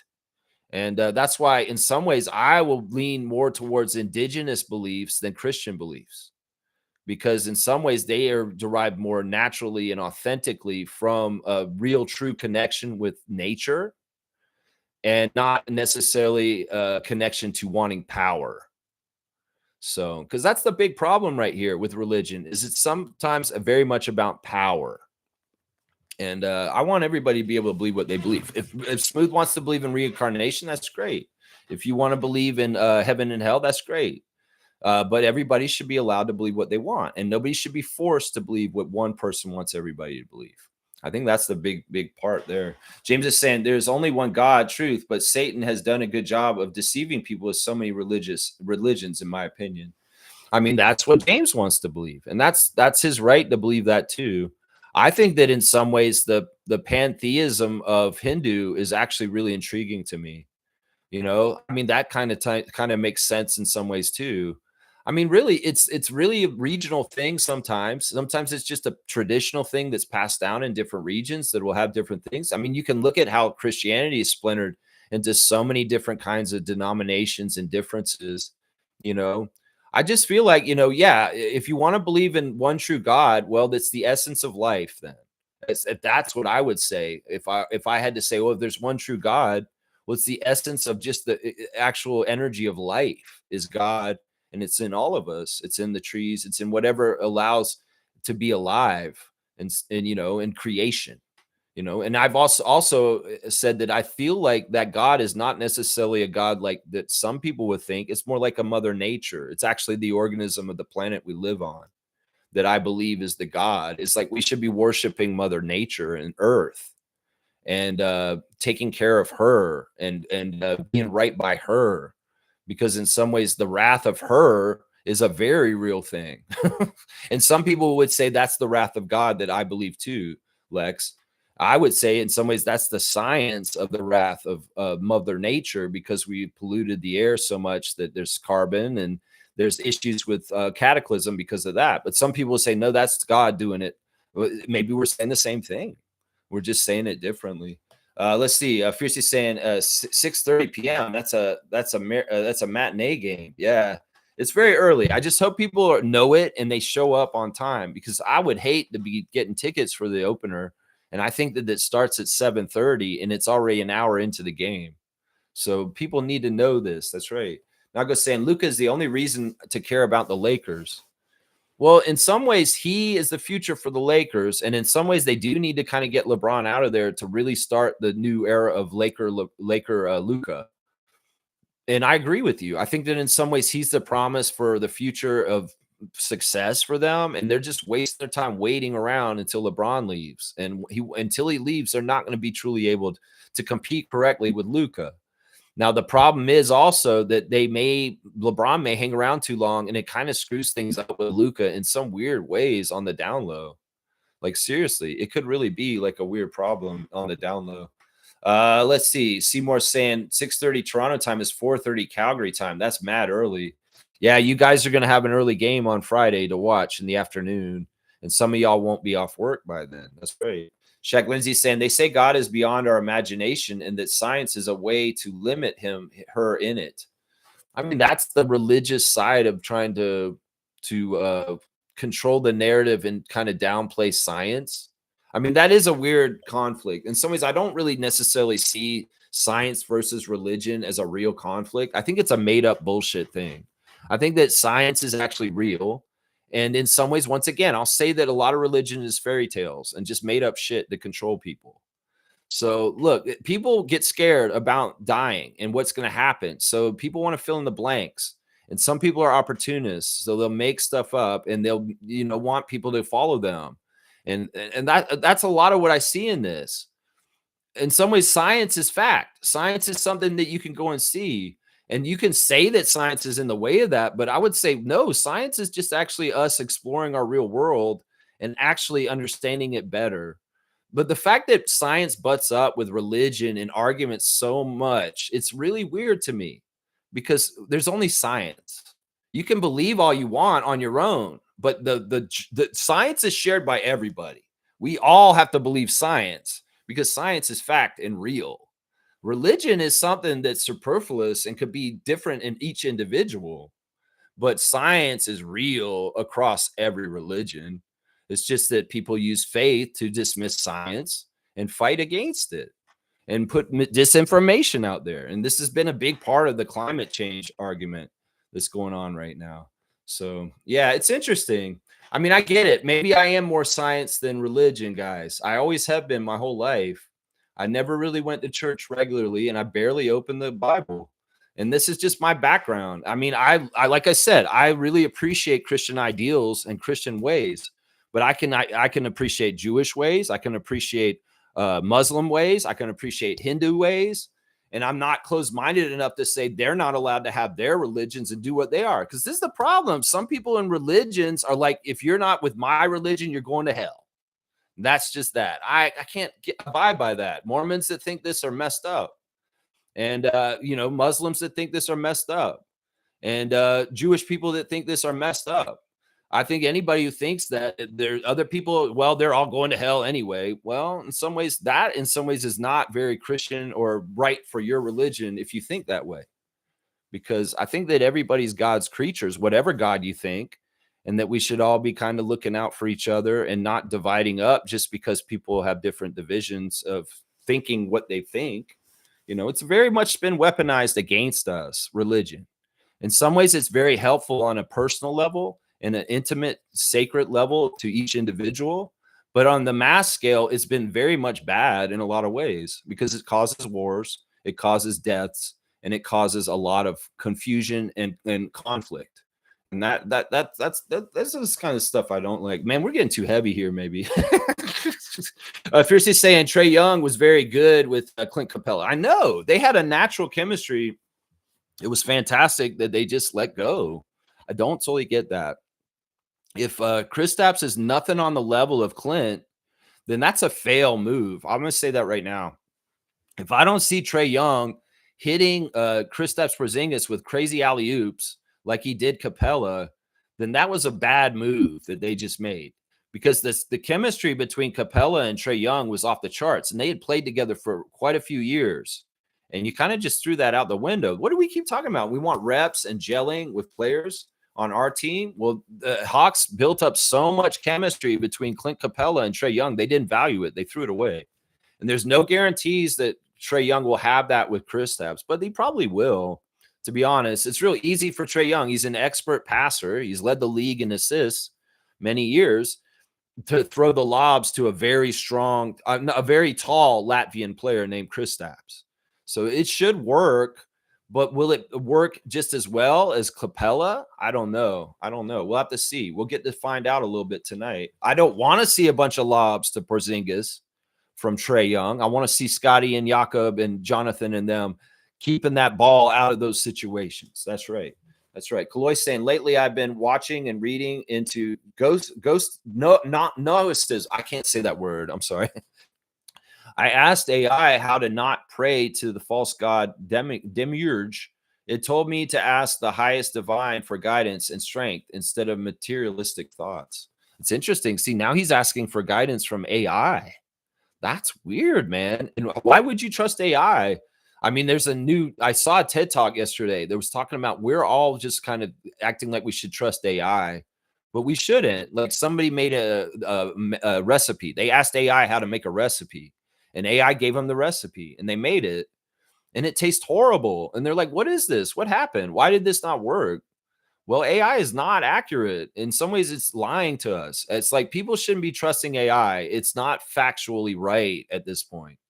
It's not. I don't know if they ever will get it exactly factually right, because they could program AI to say what they want to say at some point, and it may not be truthfully just getting the information. Plus, think about what AI does to get the information. It's sources from the whole entire internet. We know how much misinformation and lies are all over the internet. So if it's going in different places where stuff is just not factually right, of course it's going to distill into the answers from AI. And it's not going to be exactly accurate. I would not be taking any advice from AI, because in some ways people have been taking advice from AI and they've been hurting themselves. And even they did a test and AI was telling a kid to kill themselves. You know, it's a very nefarious, not a thing to trust. And in some ways, I'm not going to be dependent on AI for anything as much as possible. If it becomes more and more a part of everybody's lives, I will be trying not to be utilizing it as much as possible, because I don't trust it. It's interesting what you were asking it, though. That's very interesting. Nako saying expendables. That's the one. Expendables. That's right. Replacements. No, expendables. Irreplaceables. Expendables. Thank you, Nako. That's what I was looking for. I'm going to give Nako a dunk for information and answering my question. It's not a trivia question. It's just me. What is that movie? Yeah, I feel like the style of what they did with the Raptors intros for this season is like that. It's kind of like a little Expendables intro thing. 59 on the dunk charts for Gerald. Good stuff, man. Thank you, sir. Let's see. Troy Henry's here. Good morning, Troy Henry. Good morning, gang. I'm super hyped knowing it's opening night for the boys. Toronto's going to be pretty lit for a while. I'm heading up there for a Vibes Cartel show this weekend and hopefully catch a Jays game. Yeah, I hope you can get in the building. It's a pretty penny, though. I'm hearing that the 500 level for the World Series games are $450 for one seat, which is amazing. Rogers is going to be making some money. Crazy. If he can fill that whole entire arena and he's getting $450 from the nosebleeds, you can only imagine what he's charging for down behind home plate and stuff like that. So, yeah, this is very interesting. Troy Henry, salute to you, longtime Raptor freak. Great to see you back in here. The Expendables. Fiercey's got it right there. That's right. The Expendables. And they're not the Expendables with their waist. I kind of are. Giannis Sky's here. Good to see Giannis Sky. Hello. First win for Raptors tonight. Let's go. That's right. That's what I'm hoping. Like I said, we got to beat them at the 3. If we can keep them out of the paint, because they've been finding a lot of strength from getting in the paint and getting close baskets. And if we can get turnovers on them, those are my 3 big keys for today. Ninja saying, I got you on the Shamshay change. The CMB one is actually done and ready. Awesome. So Ninja's already on it. All right, I'm going to give Ninja a dunk for being on it as an admin and helping me on this channel. Ninja, you're at 39 on the charts now. Yeah, awesome. So you got Colin in there already. Awesome. All right, members, you have access to a Colin Murray Boyles emoticon on this channel. That's awesome. If not Colin or Sandro, we can also run a poll and ask everyone what they like. That's a great idea. That's a great idea. Do you have an opening right now, Nins? Let's go ahead and do that right now. This is fantastic. Nins, man, you're on point right now. All right, we're gonna say what emoticon would you guys like to see on the channel? No. I'm gonna put just 4 random names. We're gonna put Sandro. We're gonna put Chucky. We're gonna put Bobby Webster, because I don't know if we have him right now. Why don't we put you have Colin on there already, you said, right? Okay. Let's put then why don't we put no, we'll just do these 3 for right now. I think these are the right 3.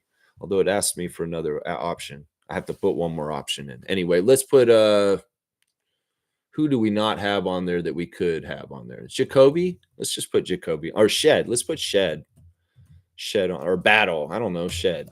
All right, start the poll. All right, we'll see whoever gets the highest on here will go ahead and be the new emoticon for Nins to add on there in that open spot, man. All right, let me see. Where are we in the chat? We are with Nins. Okay, Power's back. Good to see Power 35 back in the chat. Thank you for supporting this channel. Kaz is saying 10-4, Lex. I'll let you know when I receive that package. Yeah, I want to see how quick it goes.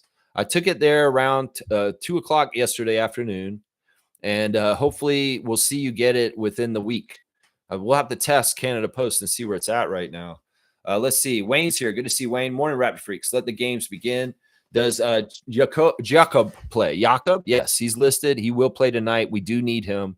I think, in fact, he may be one of the most crucial Raptors in this game against Porzingis and the Hawks tonight. In some ways, we do want to kind of limit any advantages that Porzingis and his very long arms have. And Jakob Poeltl is the best person to do that on the court. In fact, I would like Darko to mirror the minutes of Poeltl with Porzingis if he can. If they take Porzingis out, you can maybe take Yak out and put him back in. Because in some ways, that may be smart to do. Power's saying this. I'm calling the stat line. Brandon tonight, 34 points, 7 rebounds, 5 assists, and 2 steals. Nice. That's a really good stat line. And Scotty, 23 points, 10 rebounds, 6 assists, 2 blocks, and 2 steals. That's fantastic, too. I'll take both of those, and I'll bet you with those stat lines, the Raptors are going to win. The Raptors will win with that. Let's see. James is saying we are a deep team this year. Who's getting less minutes this year? Oshai, Jacoby, Mobo, Battle. The sure going to get minutes. The guys that are sure to get minutes are Shed, CMB, Dick, and Mamu. Yeah, I think that you're right. I think that those 4 are likely to play often. And then Oshai is probably another one that'll play often. And then those other 3 guys are going to be fills.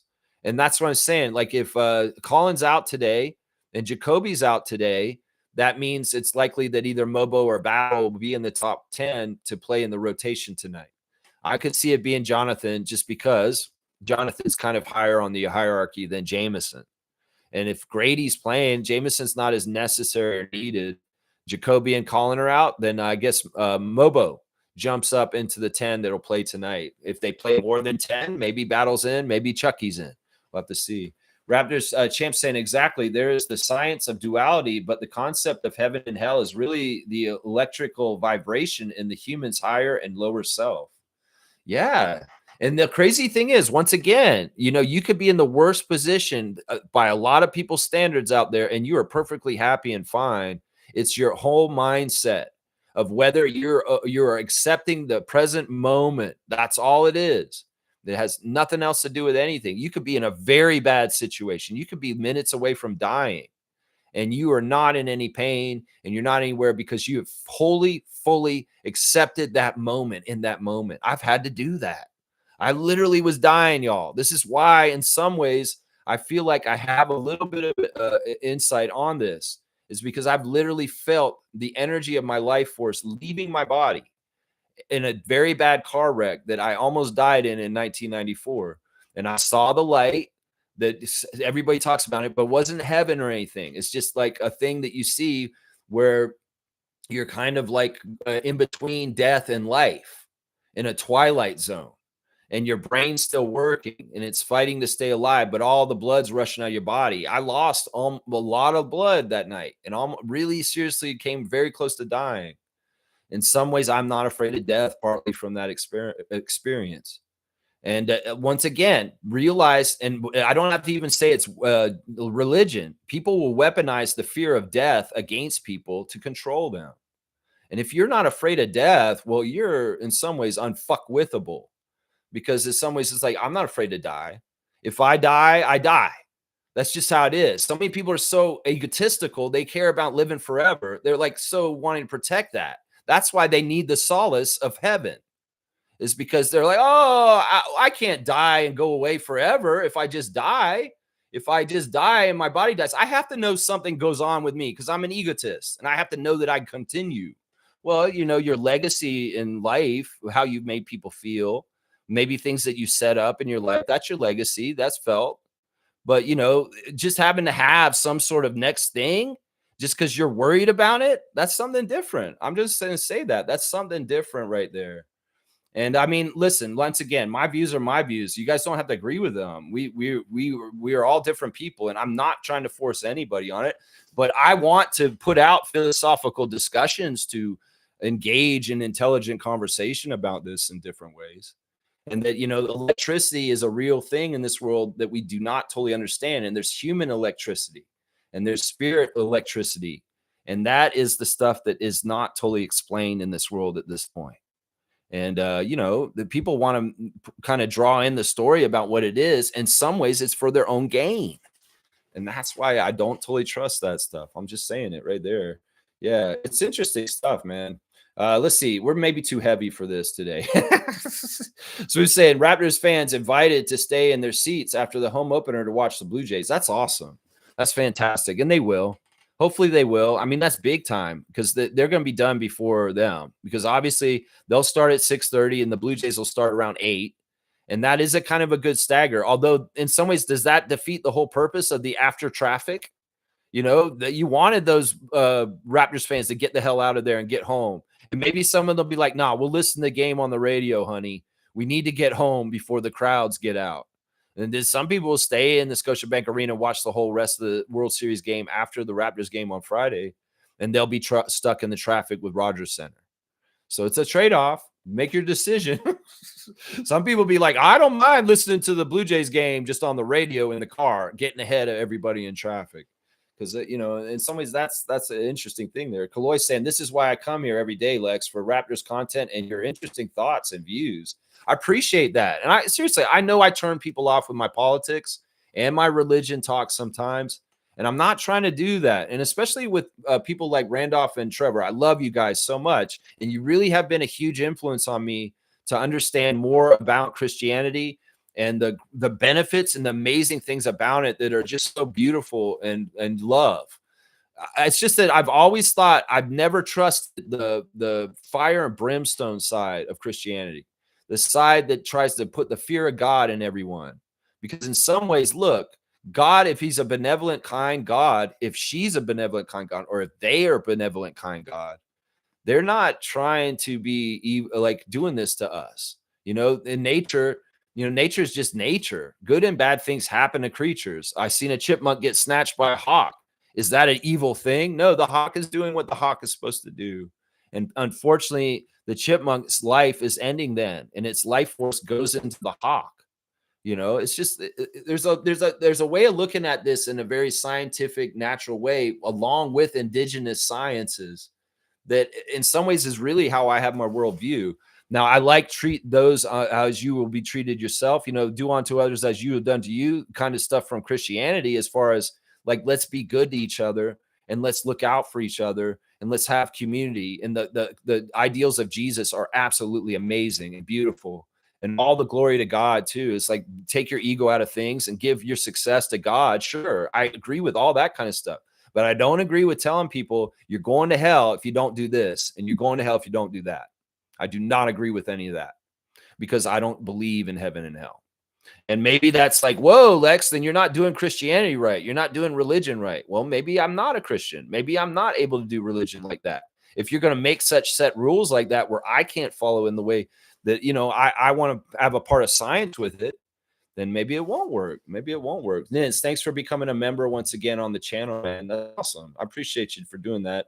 Let's see. Raptors Champs is saying science is the application of laws, so it can't limit anything. Science gives understanding. Yeah, and it changes over time, which is really important. The dogma and the doctrines of early philosophers that made religions may not even apply to today's world. It's just like the Constitution and some of the things the founding fathers wrote for America don't really apply to the modern world, and it's interpreted. And in some ways, if it's not totally clear, people will interpret it into their own wants and needs, and they will utilize it as a tool. So dogma and historic ancient texts and this kind of stuff, it's like, okay, come on now. You're following something that was written that long ago. Seriously. And I'm not trying to diss the Bible. I'm just trying to say that, like, look, how does this pertain to some stuff in the modern world? Maybe that really did pertain to that time when it was written in some ways. I don't know.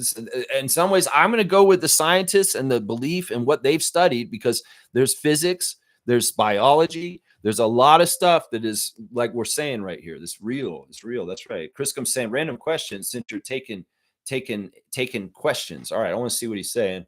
Talking about God and science, what do you think about the moon landing story?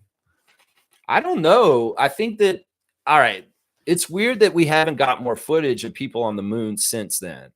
If I'm really critical thinking and I'm Windursting, like, why haven't we done more on the moon since Neil Armstrong? Why haven't we seen more people up there on there? In some ways, that does cater to the 2001 Odyssey of Stanley Kubrick and some of the conspiracy theorists. I mean, seriously, let's think about this realistically. If they really did this, because in some ways, what is there to gain by doing what they did? Well, they wanted to be the world power and show that they were beat Russia in propaganda. That was the gain of being the first country to get to the moon. In some ways, that is a good rational reasoning for why they would do that, even if they didn't really do it, stage it to try and beat the Russians in a space race. And why? Well, I would say, why the fuck have we not done it ever since in 60 years then? Why have we never ever seen? You would think like everything else in technology gets advanced and goes further, and we see, oh, this is the new TV. It's smart now, and it's HD. Everything gets advanced. This was so long ago when we set foot on that planet and supposedly put American flag on that planet. I mean, I did projects on Neil Armstrong. I'm not trying to ruin his legacy or anything, but something's fishy here. Why the hell have we only got people orbiting in space, going up to satellites, but they're not going all the way to the moon? It's critical thinking. You got to think about it. And that's not conspiracy theory. That's critical thinking. And in some ways, like the Americans and USA had a lot of built into and money put into to put that lie out there to do what they do. So I don't know if it's real or not. I can't say for sure. If they did land on the moon, that's great. In some ways, I don't care if they did or not, but it's fishy that they haven't gone back. I think that that's it right there. Randolph saying this, Lex, man is triune, spirit, soul, and body. The soul is who we are. The spirit is that part of man that's God. The body is our house, our vehicle of which we're able to exist in this world. I like this. I like this. I can get behind this. So he's saying there's three parts. It's a tri. The soul, which is the energy of God that's in us in our life force, and our spirit, or wait, which is what? The spirit is that part is God. Okay, the spirit is God. The soul is who we are. Okay. I mean, I like this. I think that this is an interesting way to look at it. And I mean, I won't say that there's not a basis in science for this to a degree. That there are these different energies. There's definitely a spiritual energy inside of us, and there's an electrical energy. And if there's science that can marry to theology, and the idea of the electricity is the God or the spiritualness. If we could detect God in ourselves through science, wouldn't that be a game changer? And I'll bet you there may be a time in the place where we do this at some point. So we weren't so focused on destroying our planet through capitalism, and we were doing more things to really go out and what we are capable of. We might have figured out more about this stuff. Seriously. And have jets in cities by now. Seriously, this is really deep stuff we're talking about today. Holy cow. I did not expect this at all. Let's see. Seymour saying this. Hawks are glazing their two young guards. Dyson Daniels, who just re-upped with a 4-year, $100 million contract. Some saying it's a steal for them. We'll see. Raptors win by 9. I like that. I like that. Dyson Daniels, that's actually a good price for him. Considering some of the other deals I've seen going around just in this week, different people, Christian Brune, those Trailblazers guys. No, I think that Dyson Daniels is actually a really good talent. And if they got him at 4 years at $100 million, that's actually a really good deal. It's a really good deal. That man might be a $30 million or $40 million player soon just because of his defensive aptitude. Now, the thing is, if Dyson Daniels gets better on offense, that'll look even better too. So only $25 million a year. No, I think that's a steal. I mean, you could call it glazing, but I could see that's over the next 4 years. Dyson Daniels could get improvement, and he's already one of the top defensive players in the league. So I don't think that that's bad money spent. I think that some of the other contracts I've seen signed this week, I'm a little questioning on those. Yeah, Seymour saying they're saying he is the best point of attack defender in the league. That may be true. I won't go against that. That may be true. Nameless is saying this. Organized religion is designed to manipulate your perspective of reality and consciousness, no matter which you choose. Technically, science isn't real either. Just the stud of the mechanics for this inner dream world. The study of the mechanics for this inner dream world. Interesting. Yeah, we're getting into it.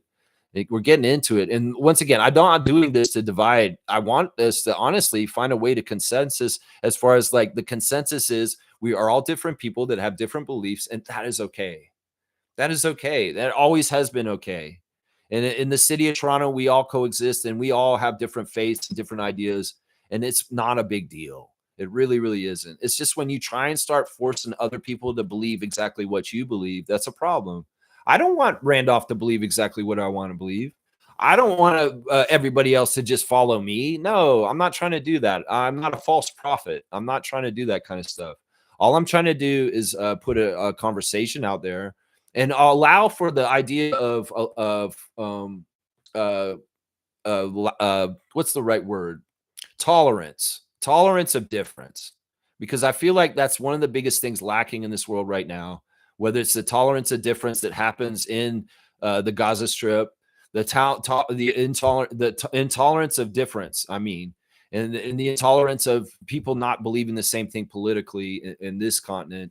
You know, these are problems. We need to be able to coexist and be okay with people not having all the same beliefs, because that, you know, if we all have the same beliefs, then we're in some sort of weird society that's more like North Korea. And that's a problem. That's a problem right there. Yeah. Let's see. Nameless is saying, now you know, take it and go. Okay. All right. That's cool. Raptors Champ saying, don't trust AI for spiritual guidance. Study the science of natural. We are all part of natural law. I do feel like there is a natural balance to things, and there is a natural good and evil. And I think that there's truth to, you know, maybe not the fear of God, it's your consciousness. It's like maybe the part that Randolph's talking about, the God in you, is the little feelings inside you that say, man, this is not right what I'm doing right now. You get those feelings inside of you naturally. It's very interesting what's right and wrong. Mentally damaged people may not have those things right exactly in them. And that may be part of the reason why they have more of a proclivity to do really heinous, evil things, because they may be brain damaged in some ways. But there may be a part of in everybody's body that tells you right from wrong. It's that little voice. It's your conscious. And when you're doing something that's wrong, well, it's your body should be naturally telling you, all right, you shouldn't be doing this. Some people will go ahead and do it anyway, say, fuck it. I'm not listening to this voice, and do it. And that's bad. That may be against Christ and God, is when you don't listen to your inner voice about right and wrong, and you go ahead and do that wrong thing anyway.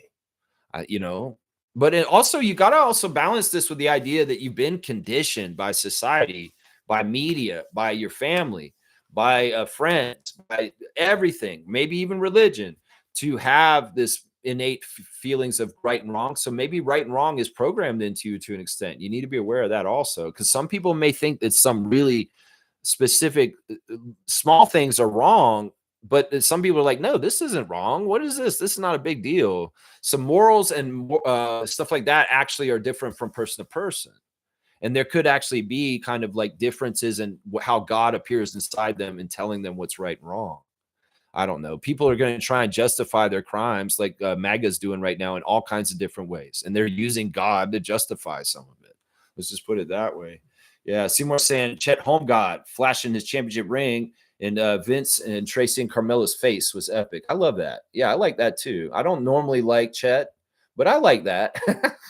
I like that. Wayne saying AI and food only. Trevor J is the only one worth asking about food. All right, Wayne, you're gonna get a dunk for that one. I like that. You say yeah.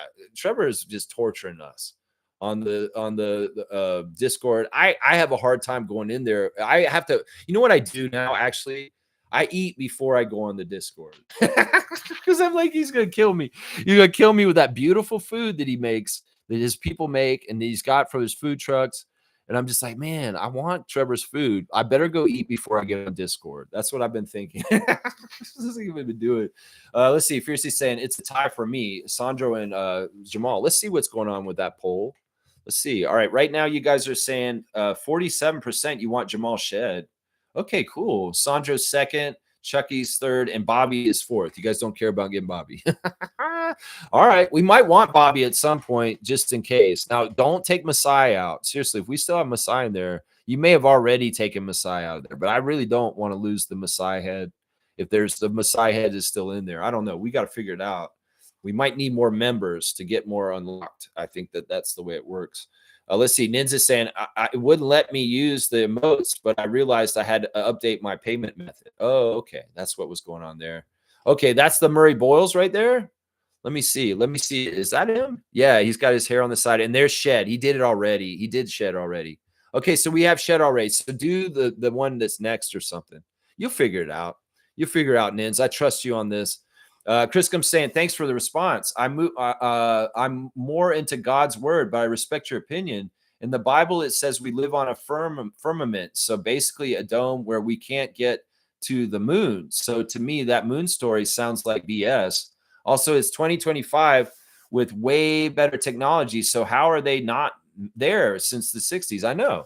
That's the critical thinking of it that makes the conspiracy theorists sound right.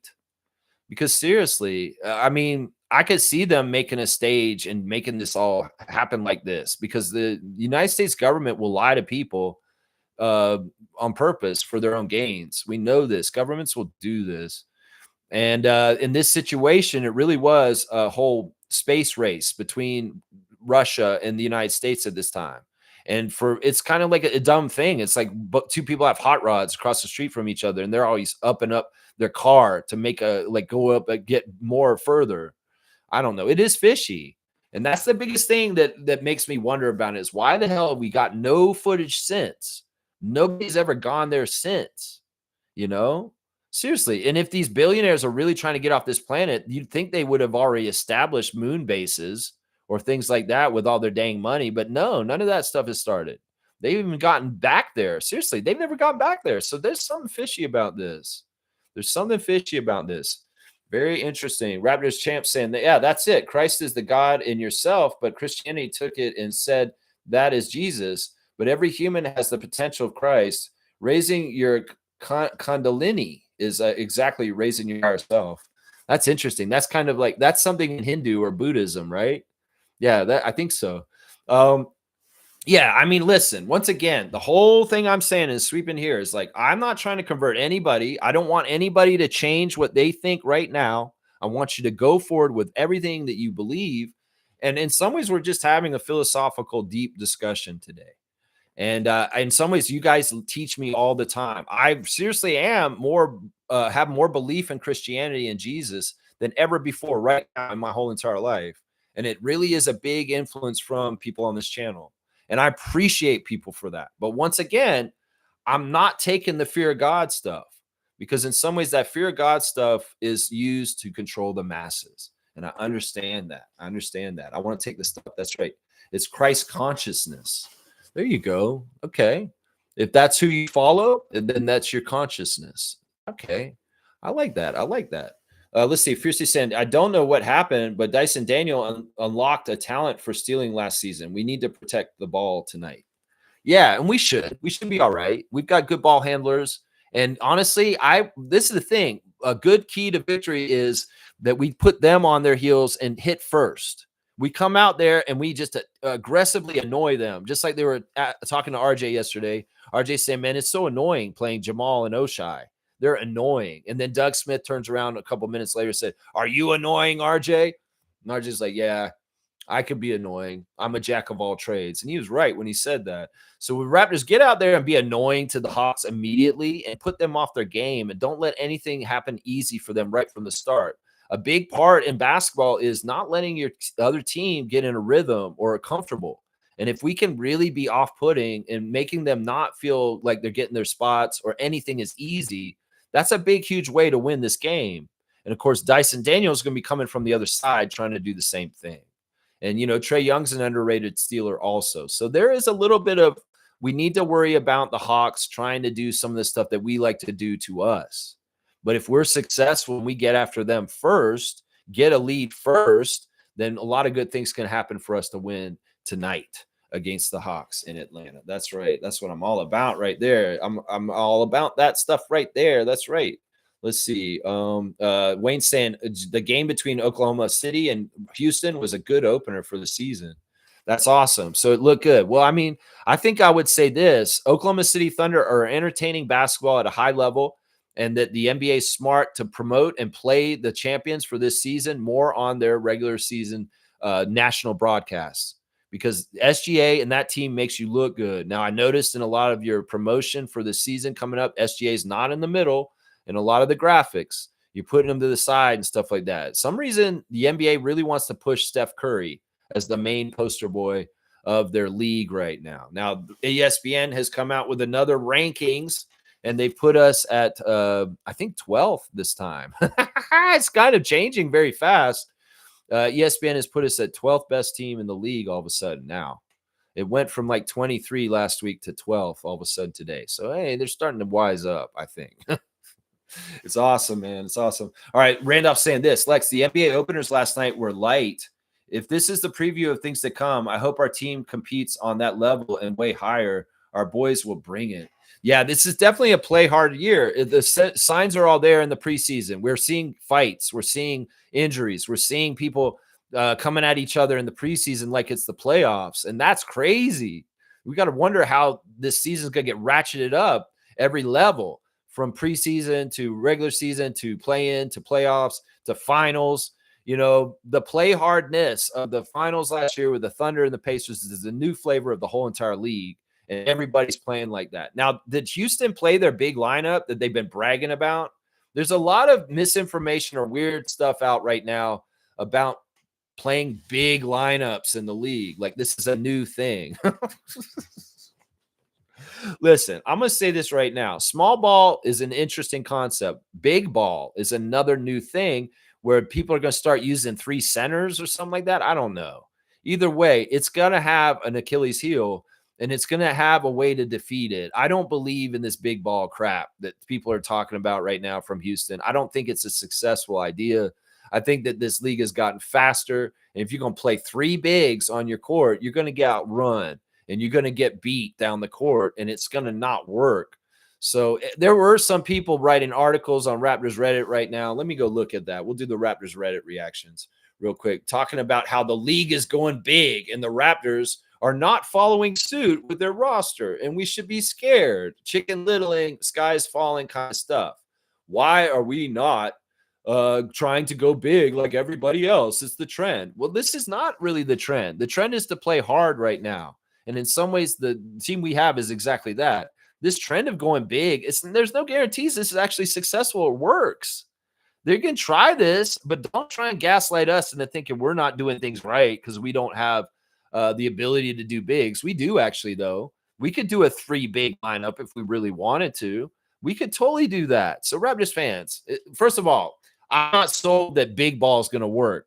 Let's go see if this rockets stuff is going to work regularly, because I don't think it will. Honestly, I don't think it's regularly going to will. Did it win last night against Oklahoma City Thunder? No, it did not in the end. So, yeah, there's some weird stuff on there on Reddit, all kinds of goofy stuff on here right now. As far as people, oh, Jack Armstrong's doing comedy now, guys. He has a whole stand-up set right now. Some of his jokes are very tired and recycled, but it's funny to see Jack in that format of standing on stage telling jokes to everybody with a microphone. So yeah, go check out the footage of Jack Armstrong for Comedy Records telling jokes right now, man. It's crazy. Yeah, I don't know. Raptors Reddit's kind of all over. Some guy here saying that they think that we're awful negotiators for contracts. Okay, that's just not positive or nice. Why do you even put that there? Let's see if anybody in the comments is putting them on blast for this. It's like Barnes getting that rookie max extension is not an overpay. Exactly. Let's see. Rockets signed Sengun for $40 million lower than the max extension, so not every team would have given him that same deal. Okay, yeah, these people arguing about money and contracts, just let Bobby do his job. You don't know better than Bobby, and you're saying that we're overpaying on stuff. Manu Quigley's not overpaid. You're going to see very soon in the next couple of years. All right, yeah, Raptors Reddit's not really that interesting. In some ways right there. Let's see. Fiercely saying OKC fans got a great game. Ring ceremony, booing KD, and the irony of him fouling out in double overtime. I heard that. The Thunder fans were not nice to Kevin last night, and that's fantastic. That's fantastic. They should do that. And meanwhile, they just gave a hero's welcome to Serge Ibaka. I love that. That's fantastic. Serge Ibaka was at the Oklahoma City game last night, hanging out with the Thunder, watching them play. I mean, hey, I get it, man. He's a part of their history too. Fiercely saying this, SGA winning the game on free throws. Stop calling him a three-throw merchant when he clearly has the skills to foul bait. His pump fake is solid. Players around the league, like Scotty Barnes and other people, I've heard them very much say that what SGA does to get free throw shots is legit. There's nothing about what he's doing that he's gaming anything like that. He's getting fouled. It's legit, and only casuals are using that as an excuse. Some of them are Denver fans. Some of them are people that very much like Jokic, and they're just trying to downplay a Canadian MVP named SGA. The man gets to the line legit. I've seen Scotty say it on his Twitch stream himself. The SGA ain't doing anything wrong. He's doing exactly what he's supposed to as a player, and he's good. That's why he gets to the line. And I don't mind him winning that game at the line. That's right. That's right. James is saying Houston has a lot of options. SGA carried them yesterday. That was a close game. And in some ways, that's a good telling for the Rockets that you went double overtime with the champs in the home opener in the opening game of the season. So that's pretty good. You went toe-to-toe with the number one team in the league. It took them a double overtime to put y'all and beat you. So that's a pretty big deal right there. That's right. Fiercely saying, honestly, I'd rather Curry over LeBron as the face of the league is less toxic, but SGA should be the face. He's the MVP. Well, and maybe they're also trying to milk every last bit out of that older generation while they're still here, and they can put Steph Curry in the middle of it, and they feel like, exactly, he's a little bit more palatable than LeBron at this stage and makes more sense. And there are a lot of overtures that Warriors Nation's really feeling like they're coming to try and get another championship this year because the makeup of their team. They feel real good. And Curry's actually publicly said he feels like this team could win the championship this year that he's on in Golden State. So we'll just have to see how that all plays out. I'm not wanting them to win another championship. No, I'm not. No, I'm not. Let's see. Fiercely saying, yes, Lex. Houston played Sengun at the 4 and Adams at the 5. In all honesty, Sengun was the most effective, as well as KD and Thompson. Yeah. I mean, you got to have the right bigs to do this. If you just have two regular bigs, this won't work. I mean, I could see, is the Nuggets going to do this with Jonas and Joker? That could be very interesting to see a Nikola and Jonas Valanciunas matchup, because Nikola is so versatile. He can play the other positions away, and Jonas is doing all the center stuff. I still don't believe this will work in transition or in some ways on defense, that there will be some sort of Achilles heel that other coaches will be like, oh, you want to go two bigs? Well, you're going to get beat by speed at this place, and that's where we're going to beat you. That's where we're going to beat you like that. I mean, Sengun, Joker, they can do this stuff with the double bigs because they're such all-around talents in the way that they play. Fiercely saying Laker roster is mid. Players with potential, but none are wow, except for Luka and Reeves. Koloko once again getting 0 minutes like Bronny. Oh, well. Yeah, I mean, I'm not going to pay much attention to the Lakers unless I have to, because I'm going to overcompensate ignoring them since everybody else is overcompensating, talking about them too much. And once again, I'll say this: if they're a dumpster fire on the down low behind the scenes, expect a play-in at best, if not completely missing the playoffs, Lakers. And in some ways, those rankings, they inflate y'all's rankings on the other side in the Western Conference just because y'all are a marketing juggernaut and they want to make the Lakers fans happy. But y'all are inflated and just like the Celtics on the Eastern side, y'all are inflated too with your rankings in a lot of the things. And the reality is y'all are going to be below the rankings that people are putting you at because they pump you up more. So Celtics fans, Lakers fans, don't believe the hype about Bleacher Report or ESPN's rankings. The reality will come through once again, and you will find, Lakers, that you are in the same similar kind of position at the end of the year that you have been most of the years of LeBron in LA. Most of them. Yeah, I can see that. Randolph saying, Lex, folks have to understand that the playing field is heavily tilted away from the Raptors, where getting and keeping players are concerned. Raptors have to do things differently.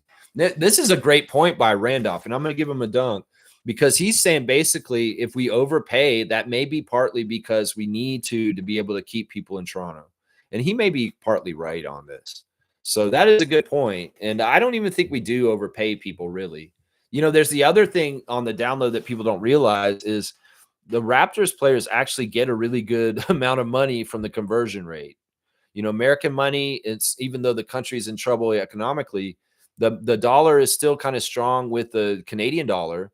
And the Raptors will get paid in American dollars and they spend it here in Canada, right?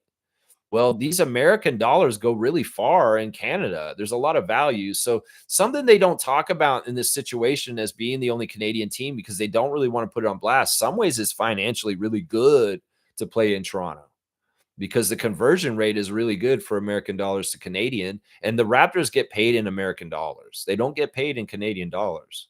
So you figure it out. They get a certain amount of American dollars. That translates to a certain amount of Canadian dollars. And then all of a sudden it seems like they have way more money. It's interesting, that phenomena right there. I understand it myself in some ways. Let's see. Where are we going here? Let's go to Blue Skies. Nothing really interesting on Blue Skies, I don't think. Let's see if there's latest news on anything. Doug Smith's got a lot of articles out on the Star to open up the season, talking about all kinds of stuff for what to look for this season. So check out Toronto Star and Doug Smith. A lot of good articles out by him. Let's do the birthdays real quick. We got 3 birthdays today. We're going to start with the oldest birthday, and this is a guy named Cornell David. Cornell David was a player for the Raptors. And when did he play for us? He played for the Raptors in 2004. He's a center. And he is, hang on, where's this page? Here it is. He's a center, and he was from Hungary. And he's turning 54 years old today. And he is currently, I don't know what he's doing. He's just retired with kids at this point. So if you guys remember Cornell David, he played for the Raptors for 17 games, 2000, 2001, and he averaged 2.5 points. And he shot his best here when he was on the team. So Cornell David, happy 54th birthday. Also, another obscure Raptor that probably we don't talk about very much is Dion Glover. It's Dion Glover's birthday today. He is, it looks like he's 47 today. He's from Marietta, Georgia. Dion Glover played 14 games for the Raptors in 2003, 2004, and he averaged almost 5 points.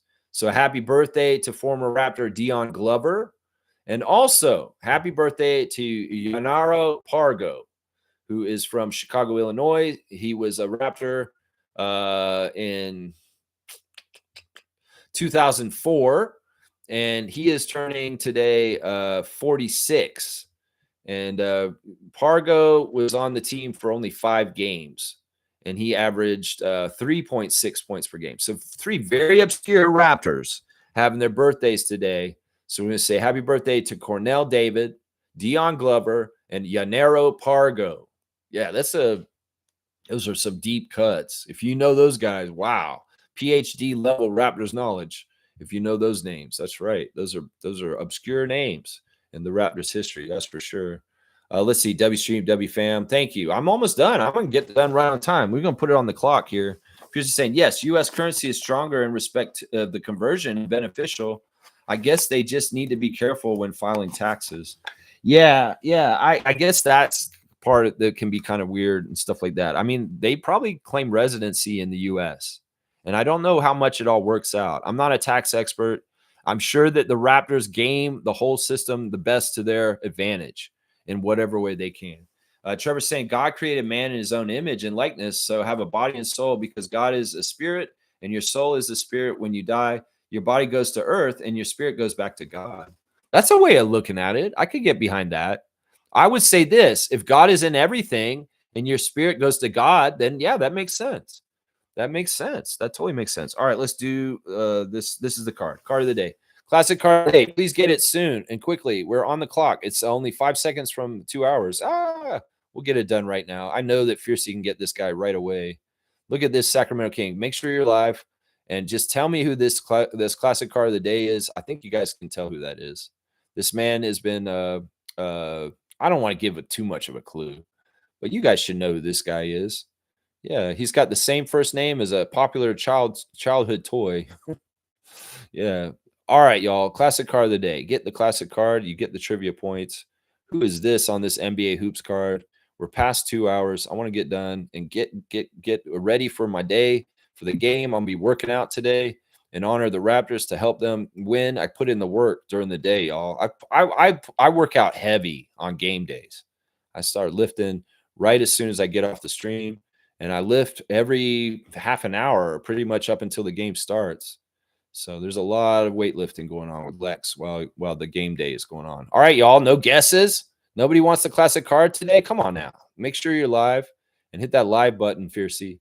If you're not, somebody's got to know who this is. Seriously. Seriously, this is a well-known player. You can see him. He's right there. You know who that is. Come on, guys. This guy has been a part of the All-Star weekend quite often for some reason. Yeah, Buddy Hield, of course, Fiercey. I'm like, where are you? Why are you not getting this? Did you just like catch up on the stream? I'm like, she should have gotten this like 2 minutes ago. All right, yes, Buddy Hield is the right answer. Good job, Fiercey. Thank you. Thank you. I knew because you know Buddy Hield. You like Buddy Hield, don't you? Yeah, I was like, where's Fiercey? She should know this. All right, I'm going to say 50 points. All right, let's get out of here. Y'all, the Raptors are playing tonight for the first game of the season. They're playing the Hawks.